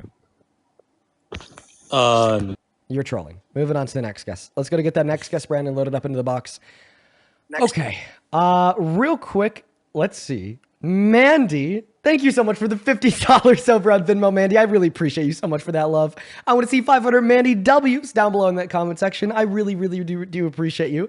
Thank you so much, Mandy. Mandy with the $50 says, as always, thank you for utilizing your platform to educate. Well, thank you so much for being here, and thank you so much for your continued support, Mandy. Please show some love to Mandy down below in that comment section right now, folks, for the $50. Huge shout out to Mandy, as well as Aris, that is A-R-I-S. Thank you for the $20 on Venmo, who says, I live in South Texas, and I just saw a Cybertruck as a 911 emergency vehicle. Ick, dude. Holy shit. Yeah, man, they really love Elon down there, apparently. Thank you for the $50, Mandy, and the $20 Eris, as well as Yesina. Thank you for the $5 who says black women are the most educated in America. What a racist guess. Do better, America. Yeah, you're so fucking racist, dude. Sarah, thank you for the $5, who says, do you think we'll ever reach a point where men don't hate women? I think that point is incredibly possible to reach. Is it far away? Likely, unfortunately, because that is going to require widespread huge generational change. And then to Marcus, thank you so much for the $20 on Venmo, who says, this racist loser is talking about AI generated videos. As a black man, thank you for sticking up for us. Made a video about this. What a loser. What a total fucking loser. I'm glad that we can embarrass the shit out of him. Lori, thank you for the $10, who says, thank you for schooling all the uneducated Trump supporters. Thank you for the $10, Lori. And Toss, thank you so much for the $5. I really appreciate that. What's going on? Do you support Trump? Brandon? I used to. I definitely used to. But you don't anymore? No, I've come to not really like what I've been. Peace, man. I'm super happy to hear that. Right now on live, me and Parker are just looking to talk to people that still do support Trump. So if you find yourself in that queue, make sure it's because you are currently a Trump supporter. We're going to go to get that next guest loaded up into the box right now. Folks, let's go ahead and get Doug Starr connected to the stream.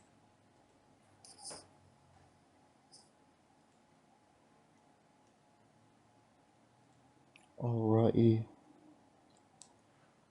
Okay, Doug Starr's not connecting. By the way, Kathy, thank you so much for the $50. Thank you so much, Kathy. Can we some W's for Kathy in the comment section right now? Thank you so much. I see a lot of continued conversation of people criticizing me for keeping that racist guy up to clown on him for 30 seconds before he ran away.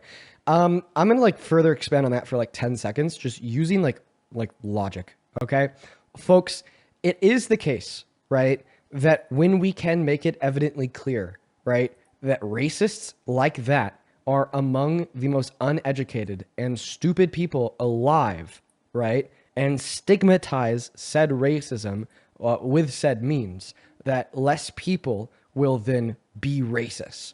Now, am I saying that because I kept him up here for 30 seconds to demonstrate his stupidity, that racism is over? No. But am I saying that that was a public demonstration to over 20,000 people live, that the guy who is claiming black people are lesser than is also the guy that doesn't have a third grade education, therefore making the connection between those two sentiments before he left. 17,000 people in his live? Yeah, I do. Before he left, will promote the social stigma surrounding racism, right? Absolutely. And guys, it's also kind of important to do so. Like, I'm not going to lie, right? Like, who is like the biggest person on the right now in media? Nick Fuentes. Nick Fuentes is a proud self-admitted racist. Okay, these movements are growing, all right? And I think it's important to be able to point out that these movements are predicated on a basis devoid of reason, devoid of fact, and devoid of logic, by simply making a very easy and short point that these people or STUPID? Drew, do you support Trump? Yeah, I support Trump. Okay, how old are you? 40. Okay, and wow, why do you support Trump? Because he's finally bringing this country back safe again, and Biden had open borders for 4 years, and I'm from Texas, so we had a major problem down in Texas. Oh, can I ask a question? What is an open border? Letting people in the country without proper documentation and just coming through the border. So didn't that happen under Trump's first term? So would you say Trump's first term there was an open border? Well, he was also dealing with the previous open border from Obama. Okay, You but know, like, because the Democrats to have these Democrats. So these he people didn't come close in. the border, right? What do you mean he didn't close the border? Yes, The he border- did close the border. Okay, so if the border was closed under his administration, it's not just no one comes into our It's country not a switch undocumented. that just It's goes going on to and be. off. Wait, like hold up. The point that I'm making is that the standard for an open border is ridiculous because we obviously had restrictions under the Biden-Harris administration. And when you say open border, what people hear is that there was no restrictions. And the reality of the matter was that there was restrictions. Now, to say that there wasn't restrictions is obviously false. What do you, Parker? You're lost, my boy. You're I'm not lost. lost. Everything I just said was totally reasonable. How did I name Look, one thing I just said that was lived in a incorrect? state where there was tons of illegal immigration at the border. Okay, so You can see you're these just saying that people- there was more you can see these undocumented people immigration. crossing the river, my boy, crossing the river with people with babies on their backs, and it has nothing to do against those people. It's just that previous administration didn't have a border patrol and didn't have. That's not true. But the Border Patrol was working under the Biden-Harris administration. You think they just stopped working? Listen, no. Parker, they had border patrol agents down there. Yes, they did. They just didn't have very many of them. Okay, so under that administration, What? there wasn't very many patrol officers. Only a few. You only see a few U.S. Custom Border Patrol vehicles down there. Trump gets in office and changes that and puts a big increase in employment and all that to secure the border. It's not, this guy had to turn the switch on. Turn on. The Democrats were letting people come into the country illegally. I mean, Okay, it's not. at the end of the Biden-Harris administration, there was a lower daily average border crossings than the end of the Trump's first administration. So then you're arguing at the end of Trump's first administration that there had to have been an open border. I don't Otherwise, necessarily even believe that. You're saying that there was less border crossings at the end of the Biden administration? yeah, Then on when? average, on a daily basis, comparative to the end of the Trump administration on a daily basis. I don't. Where'd you get that from? Because I don't believe that. Yeah, I can send you the Politico article that specifically No. cites You don't the have to send me. information Just from- tell me where you got it from. Where'd you get that from? I just told you. It's a Politico article that reports on it Just from just the tell me. government Just pull it up and statistics. tell me where you saw that at the end of the Biden administration. Did I not just tell you? No, you said it was a political article. I get it, but where? Politico. It's a Politico. that's a media. That's the problem. Look, and Dean, look, you're a great kid and everything, and I like that you come on here and give people a place to come on here and express their political beliefs and stuff, and debate people on the other side, kind of like after the Charlie Kirk thing. Like I really respect Dean for doing that, but when we bring people on here and just because Parker says something to try and debate the argument, like, bro, you need to come on here and have like real facts, man. What? What did I say that was incorrect? I literally just gave you the citation. Look, I'm going back to watch Netflix, man. Y'all have a good No, night, no, no, man. wait. What? Hey, before you leave, how about we clear this up and we try to have a more productive dialogue? Okay, Dean. Sure, Dean. Let's do it. So where did the confusion lie? Well, here, let's just get back to the beginning here. You asked why I support Trump, okay? Let's get back to your, the crux of the whole thing. Why I support Trump? Trump, in my opinion, okay, is doing a better job than the previous administration. What I don't like is how in the political arena right now, it's you like this guy, and I hate you, and I hate you. Like, I don't think it has to be like that. I really don't like Trump as a person. I think he says stupid But shit. listen. I think the reason he's doing a better job, though. I think the reason why so many people, right, have big pent up feelings, right, surrounding Trump and the people that support him is because Donald Trump is cartoonishly evil. Okay. Right. We just learned that he knew his best friend, billionaire Jeffrey Epstein, was trafficking girls and he said he did nothing. Okay. Right. We've learned that he's raped a woman, been accused of rape by 26 others, sexually exploited Wait, women. say that again, Dean. He what? We've learned that he's raped a woman. That was proven by a Who? court. Epstein or Trump? Sorry, I missed. Trump. Trump's raped a woman? Yeah, and that was proven by a court. So is Epstein. And then on top of like all of these facts of his character and more, we look at his policy. We see the largest redistribution of wealth from the poor to the rich in modern American history of the big beautiful bill, taking healthcare away from 10 million low-income Americans. We see his attempted coup of the government, right, in 2020 when he tried to rig and steal it from Biden with his fake electors plot. We then saw his supporters try to kill cops on the steps of the Capitol and smear their shit on the walls inside. Then we saw him turn around, call them patriots, and give them a full presidential pardon. Okay. And more. So it's like for these reasons and more, when like we hear someone say like, oh, hey man, I support this guy full-heartedly. I think he's a great president. It can cause some animosity to exist. Okay. I hear you. I just think as me being 40 years old, right, and seeing numerous Democrat, Republican, you start looking at presidents of how they did for the people when they were in office. Not, oh, do I hate this guy? So look, I saw, as somebody who supports Trump, I also supported Obama. Obama gave me a tax credit on my first house of 10 grand for the first house home. Kamala Harris ran on one of those for credit. $25,000. Huh? Kamala Harris ran on that same thing, but instead of it being for $10,000, she ran on one for $25,000. Well, I'm glad that Kamala's not president, but Kamala, why also, not? Also, when I see these presidents go from like Obama, or you even going back further to Bush, and you see what they do, and you look at it objectively. Okay, while this president was in for 4 years, what did he do for me? Okay, let me tell you this. Trump, on his first term, I got this was, it was in 2020 when COVID. Okay, I got everybody got the stimulus, right? Okay, so through that term, like, damn, Trump's doing pretty good. He actually gave me, a truck driver, middle-class America, who works every day, I got a stimulus for, what was it, $2,300 or whatever. So, the same thing happened under the Biden-Harris administration. What do you mean? Biden didn't give me a $2,300 direct deposit? There was also I'm pretty sure it was 2 separate stimulus checks passed under the Biden-Harris administration. Also, the Democrats were advocating to give you more. But what happened to the multiple different stimulus checks that were supposed to be given by Trump? The one from Doge, the one for the tariffs. That'd be great. So if those end up coming in, I'm going to be a big fan of them even more. I'm just like, hey man, this president's actually giving back to people. The point I'm saying is that he's claimed these things, but then they actually didn't show up. The one that happened during COVID was an emergency stimulus one that would have happened regardless, like genuinely.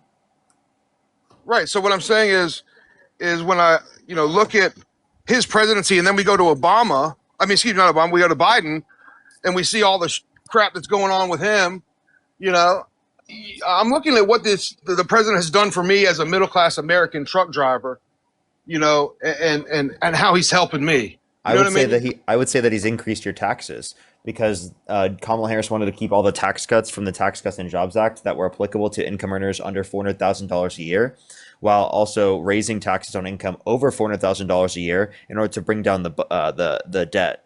Whereas Donald Trump specifically, right there, that doesn't bother me because I don't make 400 grand a year. So exactly. It's not. So that's what I'm saying. So like for tax increases, people that doesn't even, That's Harris's plan.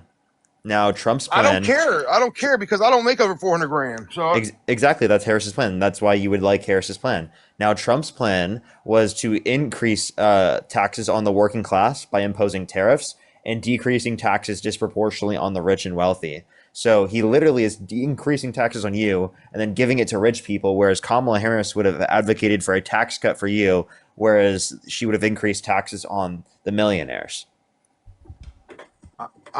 Why are you such a big Kamala I mean, is it just because that was the Kamala? Democrats? Yeah, that was the road Democrats' last candidate. That's all the right. point. And you think she was a good candidate for the Democrats? Yeah, comparative to Trump, yeah. Okay. Or was she just like the last thing they had going under Biden and they just kind of put her in there?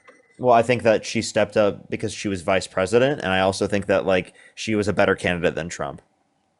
That's crazy to me that you How? think, and this is not being, I'm not being mean or anything, that you think Kamala Harris Kamala. would be, excuse me, so I'm trying to be rude. Kamala Harris would be a better president Yeah. than Trump, who is already. Absolutely. See that, and I guess I don't know. I guess it's just maybe an age thing or something. I don't get it, but that's just. What about my age means that I just think that. objectively, if you look at, the two, I just don't see how you could see that Kamala would be a better president. I just gave you a pretty good reason, and it seems like you agreed with her tax policy. So why do you think she's such a horrible candidate comparative to Trump? Because she was part of administration that had failing policies and that wasn't even doing a good job. So you're going to take the vice president from that administration, put her as president. Well, you just said that they had failing policies. What was one policy that the Biden-Harris administration passed that was failing? Look, y'all probably know a lot more than me, and I get that, but what's one? Seriously, like what? Oh, immigration. So what's like an immigration policy that they passed that was failing? Well, look, like I said, look at the border. We're looking at the borders, not looking at their policy. So I want to look at their policy. What was like a policy? Well, I see. That's the thing. I don't know their exact policies. I don't. Yeah. So it's just talking points from Republicans that you've heard about Democrats being bad on the border, not necessarily a particular position that you disagree with Democrats on. So it just sounds like you've been bought into the propaganda of the scapegoating of Democrats rather than just actually saying what you disagree with specifically. Look, dude, I don't have a problem, with the Democratic Party. Sometimes they're good, sometimes they're not. But right now, if you're comparing Trump, who had a better track record, to Kamala, who doesn't, I just don't see how that could be I just don't understand how you could say that he's a better track record, considering that track record includes rape, sexual exploitation, 30,000 lives, and a attempted coup of the American government. Yeah, I have a question. Do you think that Kamala Harris slept her way to the top? I don't think so. Okay. Why do you think Trump slept his way to the top? Well, I was just gonna see. I'm gonna see who decides to say that point first, so that I can bring that point up to them. He's a billionaire who actually did something with himself. I know he's not. He's an idiot. He's not a good speaker. I don't think he should be tweeting. What president should be tweeting? I think that's cringy anyway. But dude, he had a track record of success. You can't take that.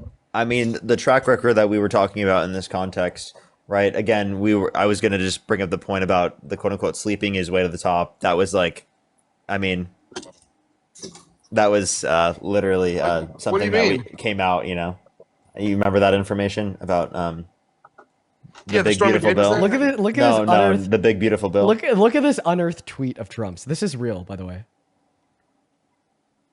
Yeah, Donald Trump, I don't understand. Look, like I said, I support him, but you should not be tweeting, Donald. You should not be tweeting, okay? Okay. Is there anything else you want to go over with us insofar as why you support No, Trump? man. Hey, look, I appreciate you doing the stream. Keep doing it, but I still don't hear a good argument why Kamala and Biden was better than Trump. Okay. Well, hopefully, tune in a little bit more, and you will. Let's go to move on to the next guest at this point, guys. Only hop inside of that queue if you happen to be an American adult that supports Trump as president. Please, please, please, please, please. We have around another 30 through 60 minutes on stream today. We're certainly looking for some good conversations. Quite frankly, can't find any. I think I'm going to go live in like a little less than 30 minutes. Okay. What's up? Do you support Trump? I'm in between. I don't support either parties. Okay, well, right now we're specifically trying to target people that still support the president. I would encourage you, though, to watch the stream, so hopefully we could get you in support of the left, but I think that the national emergency we're facing right now is truly just individuals still being in support of the right, more specifically MAGA, more specifically Trump. Welcome in. Do you support Trump? Yes, I support Trump. Okay, all right, sir, let's have a convo. Before we do, I want to thank a couple people. Matthew, thank you so much for the $20 over on PayPal, my friend. And Matthew, I'm going to keep your message to myself, man. Just know I will keep that in mind. But thank you so much for the $20, Matthew. Let's get 200 Matthew W's. And on our Eva W's, who says, Dean, I love watching your debates. Thank you so much for what you do. You're amazing. Keep up the great work. Thank you so much, Eva. Show some love to Eva down below.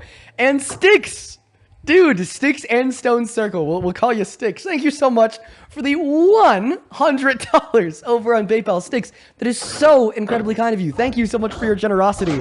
That is insane. That is so much money. Holy shit. Sticks with $100 says, I admire what you do and I'm grateful that you are educating those that want to learn from Fairfax, Virginia, Sticks and Stones Circle. Well, I really appreciate you for being here. I'm happy that you enjoy the stream and thank you so much a billion times over for the $100. As well as Sophie, thank you so much for the $18 in reference to that last racist guest. Says, hope his job sees his racist remarks. It's disgusting how people come up on these lives and think that it'll have no impact on their future. Yeah, right? I hope that they see that too. Thank you for the $18, Sophie. Show some love to Sophie. And Jay, thank you. Good to see you. Thank you for the $75. Holy shit, Jay. Jay says, this is one exhausting live. I felt the need to jump in to a pool. I could just only imagine how you must be feeling. I think that you and your girlfriend should leave town and spend Thanksgiving and have some downtime without these lives, right? That may be nice, Jay. Jay, it's so good to see you. And thank you so much for the $75, my friend. And then Pinja, thank you so much for the $5 over on PayPal. Madison with a 3. Thank you so much. Then Josh, thank you for the $20 on Venmo. Thank you so much for the love, Josh. Thank you, thank you, thank you. I really appreciate you for that. Show some love to Josh down below for the 20. And Jared with the 20 as well, who says, thank you for being so steadfast in your efforts of educating MAGA. Well, I appreciate you for being here, and thank you so much for the $20. Then Cara, thank you so much for the $10 over on Venmo. Adriana with a 5. Lucy with a 3. Jocelyn with a 5. And Brittany with a 1. We are all caught up. If you guys want to support me, you can find my Venmo and my PayPal right there. More notably, you can find the link to them in the link tree in my bio on TikTok and in the pinned message of that YouTube stream. And you could also find Parker's Venmo, PayPal, and Cash App in his bio. Make sure to show us some love as well. Rascals, go ahead and take it away. How the hell could you still support this pervert predator president, Mr. Trump? Yeah, what I think you and Parker are kind of missing out on, right, is the fact that, we had Trump for president leading up to COVID, right? The economy that he inherited from Obama. I mean, he really got that thing cranking with the tax cuts, right? I'm not really sure, because according to a macro analysis done by 2 Harvard economists, one on the right and one on the left, it only led to 0.04% year-by-year GDP growth, which was equivalent to around $30 billion. Not to mention another study from Brookings, which is a financial institution, demonstrated that it led to no new macro-level business and reinvestment, which suggests it. Sure, these are all great points, Dean. But for those of us here in Middle America, right, we saw real wage growth over that 3-year period, which we hadn't seen real wage growth in quite a long time, right? So if you're looking, like real wage growth happened under the Biden-Harris administration. Plus, since Trump's got in office, real wage growth has declined. Yes, right now it's declined, sure. Yeah. What I'm trying to give you is the context here for why people would still support Trump and why I do, right? Because we remember those 3 years leading up to COVID where we had real wage growth for the first time in a long time, right? We saw our taxes cut, which they were mediocre. That's just not true. So before the pandemic, we had similar real wage growth to what we had between 2014 and 2017. Which was, of course, under Obama. In fact, it may have even been a little slower. So what was the real wage growth under Trump for 2017 through 20? I'm just looking at like the median usual weekly earnings, real. In 2014 of Q4, they were $336. Then in Q1 of 2017, they were $352. So that is an increase of like $22. And then under Trump in Q2 of 2017, it was $354. Then in Q1 of 19, it was $355. So it's an increase of $1. Yeah, but we're looking at increases here. So, we lead into COVID, right? And, that's a force majeure event, what I would say. And I don't disagree that he didn't handle that well. I don't disagree with that at all. Right. Then we get Biden and Harrison. The border is a disaster. I mean, we can all admit that, right? What particular border policy do you disagree with? It's not the border policy that I disagree with. It's his unwillingness to use executive action to fix the border, right? That he did. He did under like he did there were lower reluctantly levels. in his fourth year, Parker. He Yeah, did but reluctantly in his fourth year to what? Help Kamala. So we had Kamala. So we had 3 years of Biden saying, "Hey, I need the legislator to do something." yeah, It because was it's long term. The legislative is long term. Executive Sure. is not long term. Sure. If you have no initiative and you have no willingness to fix the border, then yeah, it's a short-term problem for a president. No, he was willing at the end of his administration to accept the short term because he couldn't possibly get the long term. Yeah, it's because it was Trump called political. people in Congress to undermine that bill. Parker, let's be real here. It's because it was politically expedient for him to do something for Kamala, right? So obviously that was something that he did even prior to Kamala Harris starting to run. So I don't know what your point was. Yeah, he did that like a year before Kamala Harris stepped up. Okay, I relinquished that point then. Either way, right? And then back to Trump, right? So so I just want to clarify. You support the guy that was like, "Hey, fuck you! If you're hungry, I'm not going to feed you. I'm going to refuse to use his contingency fund to run food stamps for 12 days during the shutdown." Or, "Hey, fuck you! If you're poor and you're on Medicaid, I'm actually going to take that away from 10 million of you." Oh, and by the way, I was best friends with Jeffrey Epstein while he was sex trafficking children, and I knew about it per a new email released by Congress that Epstein had sent to Ghislaine Maxwell in 2011. But like, you still support him as president. You think he's great because you didn't really like, quote unquote, Biden's unwillingness to solve the border issues with an executive order. I think what you and Parker kind of fail to realize here is it's not that we. Also, can you drop the fake Southern accent? No, I cannot. You can. I cannot. Yes, you can. I can. I know you can. I can't. You accidentally dropped it for like 5 seconds, maybe like 10 minutes ago at this point. I literally can't. Okay, whatever. That's how I talk. You accidentally dropped it once again for 5 seconds about 5 or 10 minutes ago, but whatever. Go ahead. So what you and Parker fail to realize is it's not that we support, everything that this man does. It's the actions. It's the initiative to actually do something. So what's one thing that he's done in the last 10 months that you're a big fan of? I'm a big fan of shutting down the border. I'm a big fan of So what actions did he take to shut down the border? A lot of that is the actual ability to vocalize to the world and to South America that you're no longer welcome. It's So you're saying that he didn't actually like pass any good border policy, like border EOs. It was just like vocalizing to the world that they're unwelcome. I actually agree that this is what caused a significant reduction in undocumented entry. It wasn't good policy. It was fascism. Okay. At the end of the day, if immigrants think that they're going to have a lower quality of life inside of America, then they're not going to immigrate. Right.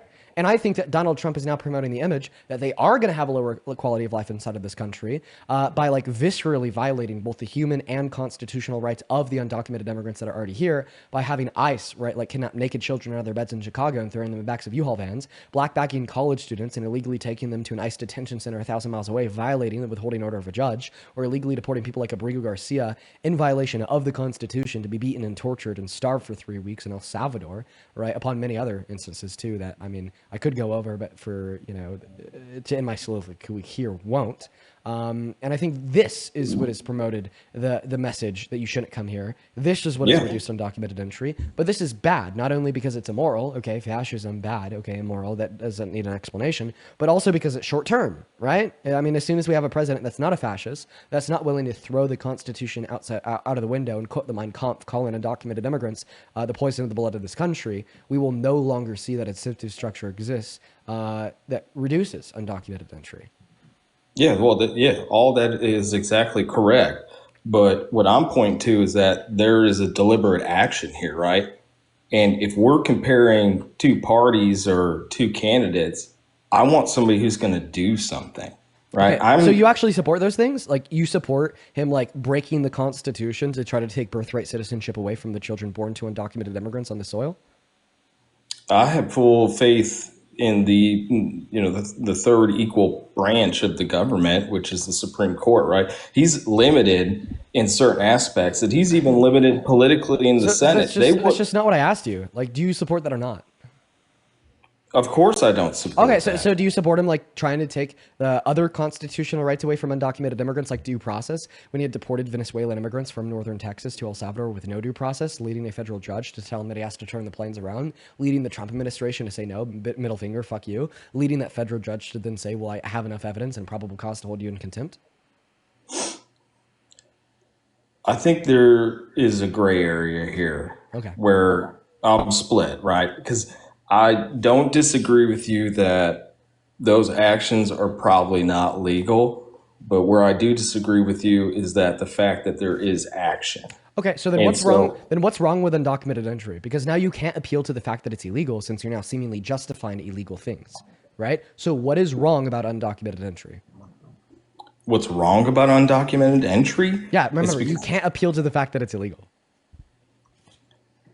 I'm sorry, say this again. Without appealing to the fact that it's illegal, because you've already now justified the president infringing on the Constitution, why is undocumented immigration into this country wrong?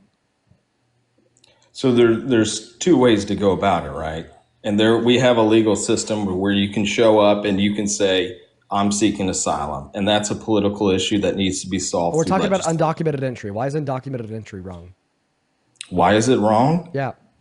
Because we are a sovereign nation that has a border and a process for Legal you to... process? So are you saying it's wrong because it's illegal?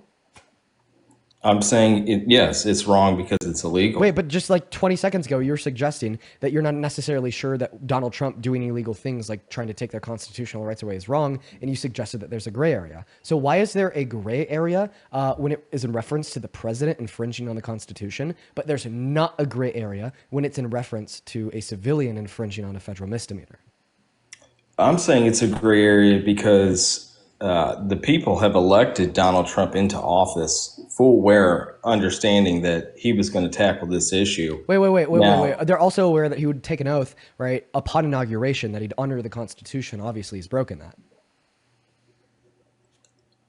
I still think it's gray, right? We'll see how this works out within the court system. Yeah, it already did. It already worked out. We already got the ruling from the federal judge arguing that those deportations were illegal because he was doing so without due process. This isn't something that needs to work out in the future. This is something that got worked out, like, at this point, 6 months ago.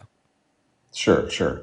And we've had lower courts rule, to stay Trump's decisions quite a few times, and then it comes to the Supreme Court, and the shadow docket is ruled in his favor. So, well, guess what? The Supreme Court's already ruled that undocumented immigrants have a right to due process. I think undocumented immigrants do have a right to due process. This doesn't mean they vote have for a the right candidate to. that violates their due process rights to a greater extent. I'm sorry, say that again, Parker. But then you vote for a candidate that violates their due process rights to a greater extent. Yes, and this is where it comes to the gray area, right? Because as a former Obama supporter and now a Trump supporter, the amount of inaction from our political leaders has just been tremendous, right? I'd rather have no action than a break of our Constitution. I'd rather have Trump's healthcare plan? See, this is where wait. What's Trump's healthcare plan? Oh, he doesn't have a healthcare plan. Yep, real action right there. When's he going to end the Russia-Ukraine war in 24 hours? Action there. Well, he's not going to do that. It's hyperbole. But what Trump? When's the wall going to be built? Wait, when's the wall going to be built? It's not going to be built. Oh, this is where real action on that. This is where I think you and Dean you need to kind of understand middle America a little bit more, right? We understand that Trump says a lot of hyperbole, but then he doesn't do a lot of action. And in fact, so now he doesn't do the action. Interesting. He does do a lot of action. So you just contradicted yourself. So April, we saw tariffs come in heavy, right? And now we see Donald Trump repealing them for affordability, by the way. Well, that's because Mom Donnie won, right? Wait. Mom Donnie won, therefore Donald Trump repealed tariffs? Yo, W Mom Donnie? Yeah, what the fuck? Can we get some W Mom Donnie in the comment section? But like, what kind of argument was that? Like, dude, okay, like today, the Trump administration repealed a lot of their tariffs on grocery products to reduce the price of commodities sold inside of the grocery store. Point number one, this is conceding that tariffs caused inflation. Point number two, this is repealing the action that he's engaged in because it was bad and harmful to this country. Point number three, what the fuck does this have to do with Mom Donnie winning? What does it have to do with Mom Donnie winning? Yeah. It's a political message that's winning. And when you recognize that, you have to change your political landscape for the transition to JD or Marco Rubio. But this is all a different point that I want to get into why people support him, and the reason why myself and others support him Right, is but the we fact seem that just to be like going around right this loop. If you're saying he gets action done, then you're saying that he gets no action he done. does get action done. You have the tariffs. Right, but he's starting to repeal the tariffs because the tariffs are changing bad. changing He's the- repealing the tariffs because they're bad. He's not repealing all the tariffs, right? He's going through, he's making deals. We got a deal with China, Britain, India's on the way, right? So some of this stuff you may not like, but there are going to be results from it, and there have been results from it. Okay, what results And have we as seen?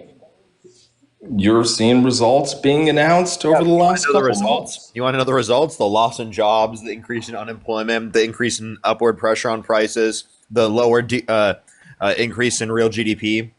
You understand that's all a representative of the results of Donald Trump's policies that he's enacted. You know what's mind-boggling to you all is that soybean farmers are going to go bankrupt, but yet they still support Donald Trump. You know why? Because they know that he's out there fighting for him. And that's what's different between the Democratic Party and Donald Trump. That's the difference. And this is what I'm trying to articulate. He has to be trolling. He has to be trolling. Wow, soybean farmers are going bankrupt because of Trump, but they still support him because he thinks that he's fighting for them. Because he is fighting for them. Then why would he make them go bankrupt? It's all part of how he's going to open the market. Fighting for their bankruptcy. Dude, yeah. He's fighting for the bankruptcy. He's fighting for them to go bankrupt. Yo, what's the song? Thank you for the $10 on Super Chat. Who says, Dean, I love DC, you mindfuck MAGA. I appreciate you for the $10. What's the song? Cora, thank you for the 10 Canadian dollars over on Super Chat. I'm not going to read that one off, but I hope that you get help.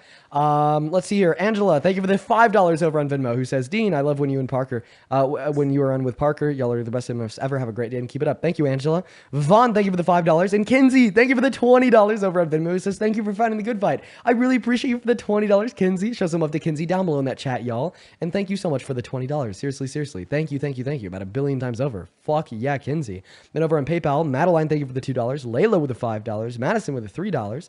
Thank you so much. And then Audrey, thank you for the $5 over on Venmo. All right, man. Is there anything else that you want to go over, Rascal?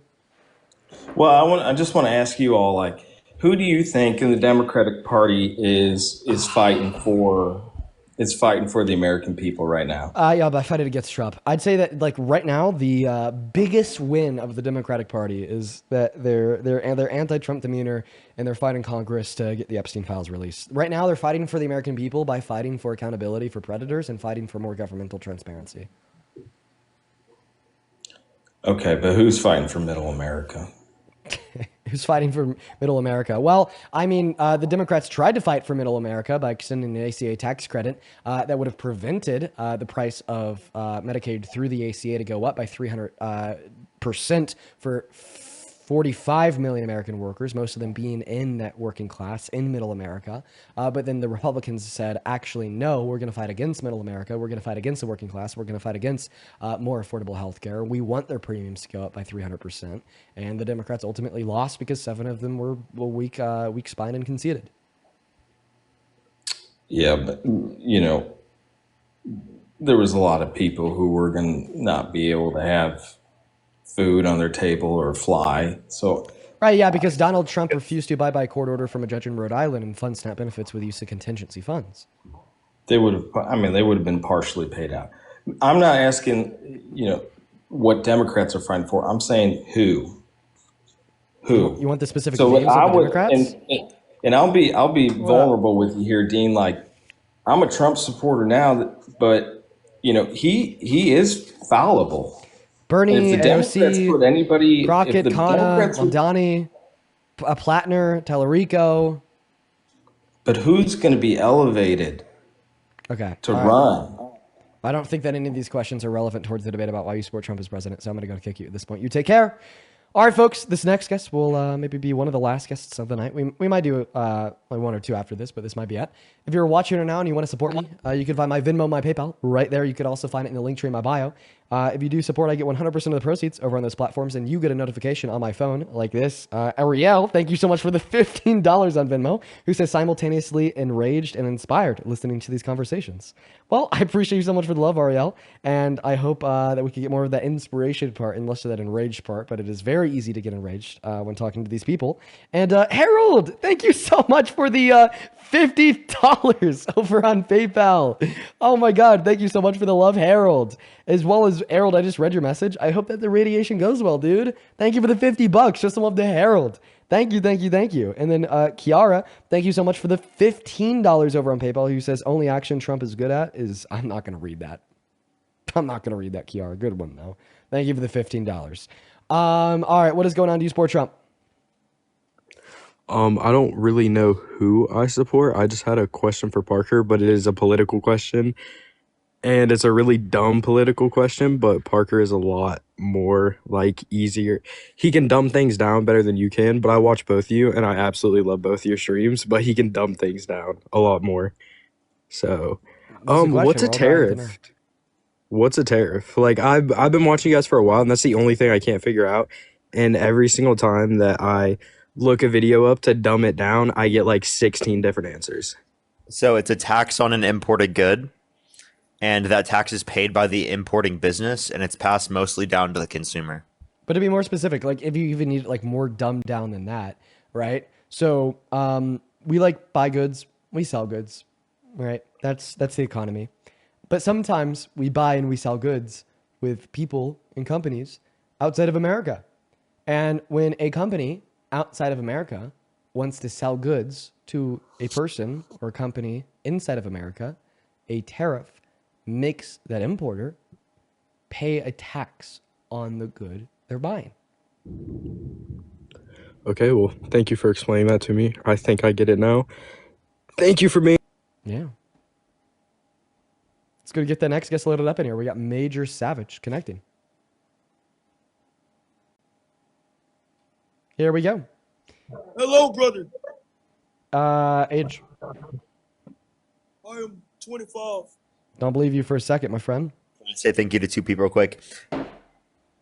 Sailor, thank you so much for the $100 on Cash App. Give me some W's for Sailor in the comment section right now for the $100 on Cash App. Thank you so much. As well as Pamela, thank you for the $50. Thank you so much. I really appreciate Pamela. Thank you. Give me some W's for both of them in the comment section right now. Thank you so much. What's up, Dean? What's up, Parker? What's up, man? You support Trump? No, I don't anymore. I used to support him, but then I came across you guys and I don't know, kind of opened up my eyes a little bit. Hey, man. You're why I do what I do. Appreciate you for changing your mind, man. Huge shout out to you. Yes. Huge shout out to you. Why I do what I do. Why we do what we do, honestly. Let's go. Let's fucking go, dude. Hell to the yes. What's up, Peyton? Do you support Trump? Yes, I do. Can you hear me? Yeah, Peyton, why do you support a pervert president? Can I talk about something that I feel like is very important? For the American, tell us why ever you support the predator president. You got the mic. For the American people, I feel as though America is in a slow burn. And the reason why I say that is I feel as though the freedom that we have in America is somewhat, I guess, deteriorating in the country. So you want less freedom? What freedoms do you think we should take away? I wouldn't necessarily say that our freedom is deteriorating the country, but I just feel as though that isn't it. I feel like we don't have America does not have an identity, if that makes sense, and that identity is slow burning us. And I don't know where necessarily it could be in the next century. What do you is what I'm saying. We don't have an identity. I'm sorry, that just doesn't make any sense. I just feel like what's the identity of America? Like what is the definition of America? Like you don't have to look it up. You don't have to look it up on the internet or anything. It's what do you think that America is identified as? Like what is America? Like this is the problem is people come to America and they don't know what America is. What is America? Please identify. What does this have to do? It's literally a country, right, designated within a certain area during a period of time. That's what it is. And then people live there. Are you asking what is American culture? What is this? Is that what you're asking? Yes. What is the culture? America is more than what it is today. What does this have to do with why you support Trump? I will tell you this. We better get there. Wait, actually, how about this? Do you think that America has culture right now? I feel like it's a very mixed culture that is hurting America. Okay, so it does have so it has culture. You think mixed culture hurts America? What mixed culture hurts America? I think I know what's coming. No, you don't. Let it rip, Peyton. Answer Get the it question. out. What mixed culture hurts America? Get it out, Peyton. We just don't have an identity. Is all I'm saying. What we just don't have an identity. Answer the question. Answer the question. What mixed culture hurts America? If you're trying to disregard me into some kind of I'm trying to get you to answer the question. Answer the question. That has nothing to do with what I'm talking about. Be specific. What mixed culture harms America? Yeah, because that's what you said, Peyton. You said that mixed culture hurts America. Well, and this is in my opinion.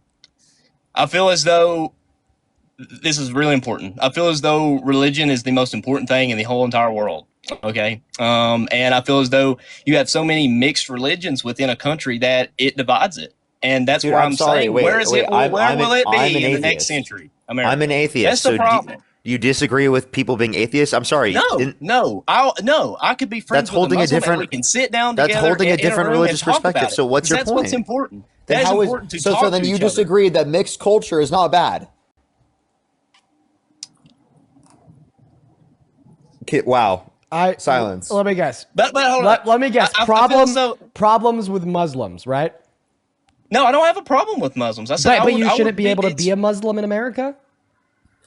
No, I'm not saying that. We should stop immigration of Muslims into America? No, I'm not saying for Muslims or for anybody. Okay, so you agree with freedom of religion in America? I do. I feel like it's important. I feel like it's important. Okay, concession. It is important. Concession.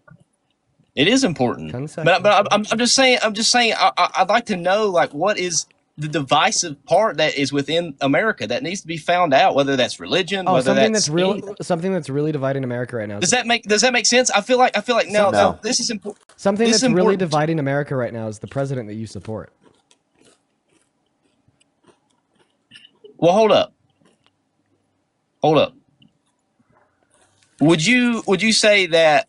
I mean, yeah, I guess you could be right on that. True, yes, but is what you are doing?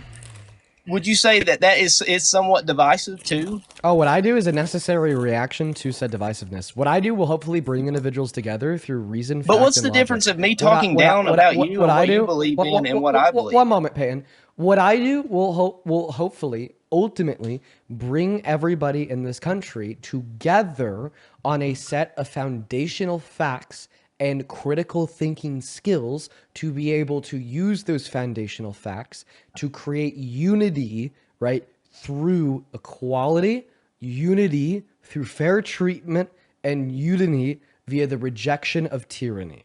All right? That is the goal of these streams. I think that these streams are an active weapon to fight divisiveness. Okay, I like that. I do. The divisive part against other people. But to do these things, it's not to bash me or for me to bash you in any way. It's for me to talk and listen to what you are saying. Okay, honestly take key points of what you are telling me and what I'm telling you for us to grow. Can we get to the reason why you support grow. Trump? Can we get to the reason why you support Trump? I feel as if we've all forgot like why you're here. So let's remember why you're here. You're here to give me and Parker an argument for why Trump's a good president. Let's hear it.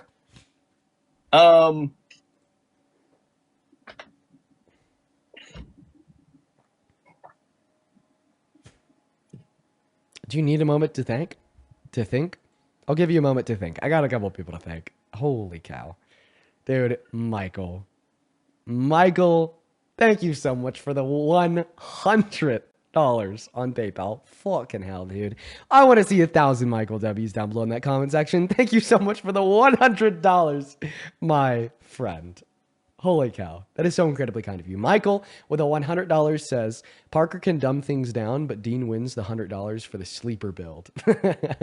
I appreciate you for the $100, man. I've been working on the sleeper build. We're coming along all right. Appreciate you so much, bro. over on Venmo. I got a couple of people to thank here. Sarah, thank you so much for the $30 over on Venmo. Thank you so much for the love, Sarah. That is SARA. Sarah with the $30 says, hoping you can come up with a talking point document for dealing with a conservative family during the holidays. Dude, I might just need to come up with one of those. I feel like that'd be very beneficial. Thank you for the $30, Sarah. Then Felipe, thank you so much for the $10. And Austin with the $10 who says, POTUS is throatus. Don't laugh at that. That's terrible. Thank you so much for the love. And of course, Harold, thank you for another $10 on PayPal. And Carson with the $10. Now, Mike, back to you, Mr. Guest. Why the hell do you support Trump as president?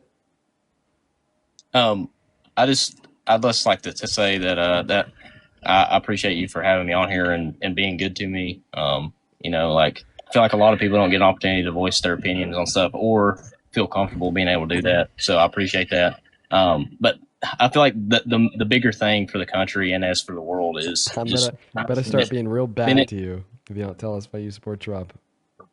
Well, that wouldn't be good. I know. I know. That wouldn't be good because it would be bad. I'm going to be real bad to you if you don't get to the point, my friend. But anyways, yeah, I appreciate you for your time. I just wanted to just talk about that. Oh, he's leaving. He's leaving. All right, I'm gonna go start my own live. All right, you take have a good night, everyone. Have a good night. I will see y'all. Oh my god. Alrighty, have fun. Bye bye. So yeah, all right, folks. This next guest is gonna be the last guest of the night before we hop off. Let's go ahead and get the very last guest up in here, folks. The Great Sky. Thank you for the 10 Canadian dollars over on Super Chat. Thank you so much, The Great Sky. What's up, man? Do you support Trump? Yeah. Oh no, how old are you? I have a question. I'm 16, but I have a quick question. I'm sorry, I got to kick you because you got to be at least 18 to be a TikTok live. You just take care there, my friend. Move on to our next guest, Shayla. We got Shayla loading up into the box, quite frankly. Hello, Shayla. I got to stop that. Do you support Trump? Shayla. Okay. Shayla's not here, quite frankly. Moving on to the next guest. Okay, we got Aquarius Babe 2. Wait, sorry, 42 connecting to the stream. Here we go. All right. Hello, do you support Trump? Aquarius, are you here? No? Okay. All right. See you later, Aquarius. We got Scott Everett loading up into the box. Hello, Scott. Do you support Trump, Scott? No, I just wanted to say I'm an Aussie that loves you and Parker, and I was glad that I could once again. Thank you for the love, Scott. You take care now. All right, we got Caleb loading up in here. We got Caleb. All right. Somebody in the YouTube comment section says decent impression, actually. It's not even supposed to be a decent impression. I just think I've done it more and more. And I listen to Donald Trump speak so much that it's begun to become one. like it's not supposed to be like a decent impression. It's just supposed to be a meme. But it's just like, it's starting to become decent. What's up? Do you support Trump? Hello? Gab. Sorry, I had something in my throat. Gabriella, are you here? Is not here. Okay, moving on to Tony. We got Tony loading up in, folks. We got Tony. Sarah, thank you so much for the $30 on Venmo. I appreciate that, Sarah. All the love to you. That is SARA. Thank you so much. Sarah with the $30 says, I'm lucky to have the means to support you. Hoping my donations lead to an eventual presidential run from you. I don't know if it will or not, but it's definitely in the cards. I don't know if it will or not, but like I said, in the cards. Thank you for the love, Sarah. What's up, Tony? You definitely support Trump, huh? Huh, bud? Can you hear me this? This is my first time ever doing shit like this. Yeah, I can hear you. You, MAGA? Nice to meet you, Dean, correct? Yeah. Are you a Trump supporter? More so, I'd like to call myself. It's more so just me not liking policies for Democrats, so that's a separate issue. Oh, yeah, because of course it is a separate issue since we're in here to talk about why you support Trump. So are you a Trump supporter? I'd say probably about 75% of what he does, but I do not agree with some ways of handling it. But then again, what politician is ever perfect? Okay, knowing everything that you do now, if you were teleported back to last November, who'd you vote for? Probably still Trump. Okay, yeah, so you're definitely in the right place. So why would you still support Trump, even though it just came out that he's known, right, about what Epstein was doing to the girls? It also said in the emails that Epstein hated Trump's guts. So my question is, the narrative for the past month and a half, not month and a half, year and a half, is the fact that Trump was friends with Epstein, but now it's coming to the point that I thought you were done. No, you cut me off in the middle of my sentence. Oh, okay. Go ahead. Thank you so much. I appreciate that. Yeah, so it came out in a 2011 email that Epstein told Ghislaine Maxwell that Donald Trump knew exactly what Epstein was doing to those girls. The narrative from Trump for the last 20 years is that he's had no clue, meaning that our current sitting president has been lying about the nature of his relationship with billionaire Jeffrey Epstein, and we're just now figuring out that he knew that he was sex exploiting girls. I mean, this alone is a larger scandal than what Bill Clinton did with Monica Lewinsky, and that scandal got Bill Clinton impeached. But then when you compile this with the fact that Donald Trump's an adjudicated rapist and has boasted about sexually exploiting little girls and or naked women at Howard Stern at Miss Teen USA and or Miss USA, I mean, I think it becomes clear that if impeachment was a fair response to what Bill did with Lewinsky, If you don't mind, me, response to everything that Donald Trump has done that I just listed. If you don't mind me interjecting in this part real quick. Yeah. So then if Donald Trump really was in on it or knew about the sex trafficking that was going on with Jeffrey Epstein, then why would Jeffrey Epstein hate his guts? Because it was very clearly stated in the emails, I think from 2019 or 18, I don't remember the exact year, that he did hate his guts. So why would that now change? Yeah, I said that he hated him, said that, like, you know, he's like the worst person he's ever met. I don't know, man. I think that something can happen between 2011 and 2019 to change Jeffrey Epstein's mind on Trump. Right. But now also considering the fact that, you know, we've seen Donald Trump, like, you know, supposedly, you know, have a Thanksgiving meal with Epstein in 2017. That one was disproven. It was shoving out a Coast Guard post that he was not in. And I know what post you're talking about. Could you please, like, speak and respond once I'm done? All right, sure. Thank you so much. Right. Supposedly, I don't know for sure. You said it's disproven. I'll take you for your word. To then having Epstein say in 2019 that he hates Trump's guts. You know, if you want my honest interpretation of Epstein saying that he really doesn't like Trump and he's the worst person ever, I think what that screams to me is that Donald Trump knew what Epstein was doing, because that's what Epstein said in 2011. That can't be disputed. There's also no reason why Epstein would lie. I mean, that was a private confidential email sent to just Ghislaine Maxwell, and that was before Donald Trump ever ran for any office of the presidency, to then 2019 where he's like, hey, I hate his guts. Maybe the reason why Epstein really hated Trump at that point is because Trump had political power, he was serving as president, and he wasn't doing anything to help him. Could you explain that? I mean, can you explain that a little bit more? You mean not willing to help? What do you mean by that? If you don't mind giving us some context on that. He wasn't willing to, like, step in and, like, say that the DOJ should investigate him. He wasn't willing to, like, give him a pardon, yada, yada, yada. Now, of course, this is all speculation, and I think that this is speculation that is drawing away from the premise of the question that I asked you, or more so the suggestion that I made based upon the preponderance of facts. That suggestion being that Donald Trump is guilty of something 100 times worse than what got Bill Clinton impeached, that being that he's been lying about the nature of his relationship with Epstein forever now. He's continued to suggest that he never knew what Epstein was doing, right? But then Epstein said he knew what he was doing in an email to Ghislaine Maxwell in 2011. That on its own, right, is a political scandal larger than what Bill Clinton did to Monica Lewinsky. But when you compare that and comprise it with the fact that he's an adjudicated rapist, right, and boasted about sexually exploiting teen girls and or women to Howard Stern in 2005 by unconsensually looking at their naked bodies by barging into their dressing rooms at Miss Teen USA. I see a bigger problem with that from the Democrat Party rather than Trump, but that's a separate issue. Oh, of course. So somehow when I'm bringing up the fact that your president, your favorite president, boasted about sexual exploitation. I never said it was that. Don't put words on my mouth. You said favorite president? Well, I mean, so yeah, favorite president, Mr. Trump, right? So somehow when I bring up, don't put words in my mouth. You said not. I never said he was my favorite president. So come on, man. I'm being fucking facetious. Take a joke, okay? In the matter of a fact, what I'm trying to get at here is that you're telling us that you support Trump as president. I'm bringing up various things that he has done that are a billion times worse than what got Bill Clinton impeached, and then your response to that is to say, "But the Democrats."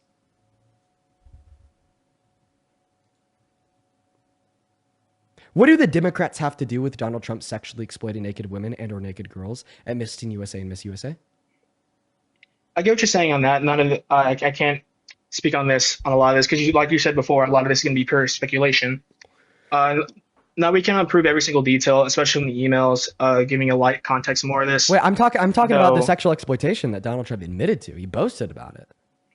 Yeah, do you mind giving me the context says that are like an ex post to this, True Social, if you don't mind me asking? No, just play a clip. This he boasted about Howard Stern in 2005. If you're a frequent viewer of the lives, I bet you've heard this about 1 billion times, but now you're going to hear it for a billionth and one. Here we go. I mean, some of these foreign girls, you know, Mr. Trump, in my country, we say hello with vagina. And well, you could also say, as the owner of the pageant, it's your obligation to do that. So you have done that. Now, tell me I'll what tell you the funniest is that I'll go backstage before a show. Yes. And everyone's getting dressed and ready and everything else. And, no men are anywhere. And I'm allowed to go in because I'm the owner of the pageant, and therefore I'm inspecting it. I'm inspecting. I want to make sure that You're like a everything is doctor. good. You're there. Yeah, the dress. Is everyone okay? They're standing there with no clothes. Is everybody okay? And you see these incredible looking women. And so I sort of get away with things like that.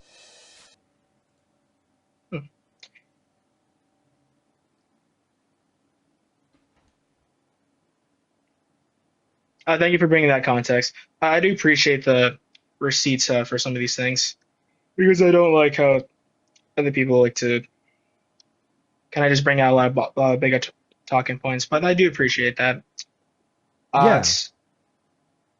I guess, like I just said, we cannot prove a lot of things without just a lot of it being pure speculation.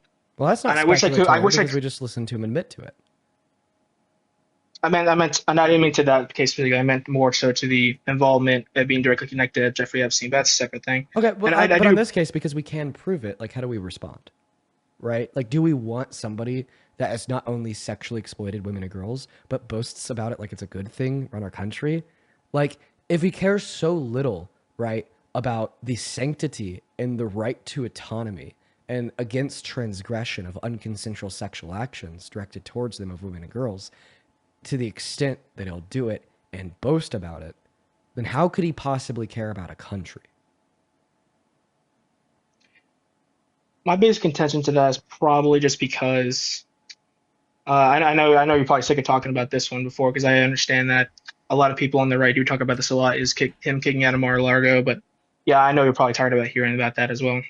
Well, I mean, we could talk about how he kicked Epstein out of Mar-a-Lago and how I don't really think it tells us too much. I mean, he said the reason why he did it is because Epstein was poaching his underage masseuses, right? But I just don't think that it has any bearing nor relevance, right, towards the line of dialogue that we were just engaging in surrounding his sexual exploitation of women and girls. My consensus is I get this a lot from one of my other friends. He's a veteran from Marine Corps. If you take everything that Trump says seriously, you're going to go mentally insane. Agreed. And again, I wish I could give more context or understand more about that, but I'm not going to sit here and pretend like I know everything intimately about every instance. I can respond to that. I agree that if you take everything Donald Trump says seriously and truthful, you will go insane because he lies so much. He lies a lot, right? But when do people lie? They lie when it is in furtherance of their own goals or goals that they care about. I don't think lies. I think a bit more of exaggeration. If you don't mind me explaining, respond to that one thing you just said. I say less about lies, more so about his exaggerations. Because I'm not gonna sit here and pretend like, oh, when he said I'm gonna have the Russian-Ukrainian war solved in a day. Anyone with a more than IQ of 5 knew that was horseshit, and that was gonna take a lot of time. Okay, so we also know that he wasn't exaggerating what he said he did to Howard Stern, because the victim said that he did it to him too. Right? Donald Trump said, I sexually exploited him. Then we had 4 underage teens that competed at Miss Teen USA say that this happened to them. And then we had Miss Arizona in 2001 say that he did this to her there too. Right? So we know that it wasn't like a lie. We know that it wasn't like exaggerated. We know that he did indeed unconsensually walk into the women's dressing room and look at them when they had no clothes on. Right? Because not only did he admit to it, but also the victims in which he did it to spoke out. Okay. If you don't mind me saying that again, so I can write this down so I can do my own bit more research about this. Because like I said, I don't know too much about this. So let me grab a piece of paper. Because I'm not here to yell or argue a lot about this and not wall off information. I do like taking in a lot of facts and whether or not I want to look into it. But I do appreciate that. But I'll definitely look into more in that point. Okay. Well, I mean, if you don't mind me repeating that. So what all information did you want? I'm going to give you this information, then I'm going to probably end my life. So what information do you want? Dan, I was hoping to get another point out of this. Yeah, unfortunately, I'm at over 4 hours now. I'm pretty tired. So I'll give you this information. 4 hours, Dan. That's longer than I could do it. Yeah, I'm pretty tired. So what information do you want? I said the incidents that you said it was back in 2001 and the so this about the sexual entering of those locker rooms. This was something that he admitted to in August of 2005 to Howard Stern. You can find the clip on YouTube by just looking up Howard Stern Trump Miss Teen USA. And he did this at multiple beauty pageant contestants ranging from the 90s to early 2000s and Miss Teen USA, Miss USA, and Miss Universe. right? And you could find Interesting. the testimony of the women and girls that he did this to by going to Google and typing in various things like beauty pageant contestants speak out against Trump, Miss Teen USA, viewed naked by Trump, so on and so forth. Okay. And if you don't mind me asking, when you're next live, because I'd actually love to keep talking about some of the things, because I do find it intellectually interesting talking about different other stuff. Okay. Well, unfortunately, I'm going to go to move on now so I could get ready to end the stream. But you do take care, and I hope that you do your research into those things. I understand that we didn't get to have a full conversation. I usually have a rule where you only get to come up one time. But if you see me live in the future and you want to continue our conversation, feel free to hop back in that queue. I want to thank a couple people here, and we are going to end for the night. Sarah, thank you so much for another $30 over on Venmo. That is so incredibly kind of you. Thank you for your support. Thank you, everybody, for your support. We had so many individuals today show up and show out. Just know that I really, really, really, really appreciate y'all. Then also Madison, thank you so much for the $20 over on PayPal. Show some love to Madison and Sarah down below. Then Harold, thank you so much for another $50. Thank you so much, man. Thank you, Madison, Harold, and Sarah. You guys are so very, very, very awesome. Thank you guys so very much. Thank you so much for the love. Now, for everybody watching, I don't know if you could tell, I'm pretty tired. And it's also a Saturday night. Maybe I should like take my girlfriend out for like a dinner date. I guess it's 8 p.m. I bet we could find some place that's open. Maybe that would be a nice thing to do. I'm going to go explore that possibility. For everyone hanging out with us, peace and love, folks. You see me every day. You know you'll see me tomorrow. If you're on TikTok, if you haven't already, once you leave my live, please go watch my most recent posts. It is around 1 minute and 30 seconds clip from a conversation I was having with a Trump supporter where they were just straight up saying that child rape isn't wrong. I think that it's an imperative for everybody to see that shit to know exactly where we're at as a country. Now, if you are interested in watching some more debates, if you're hanging out with us on YouTube, head over to @ParkerGetAJob. He's going to be live for 4 to 6 hours. If you're on TikTok, head over to @ParkerGetAJob. He's going to be live once again for another 4 to 6 hours.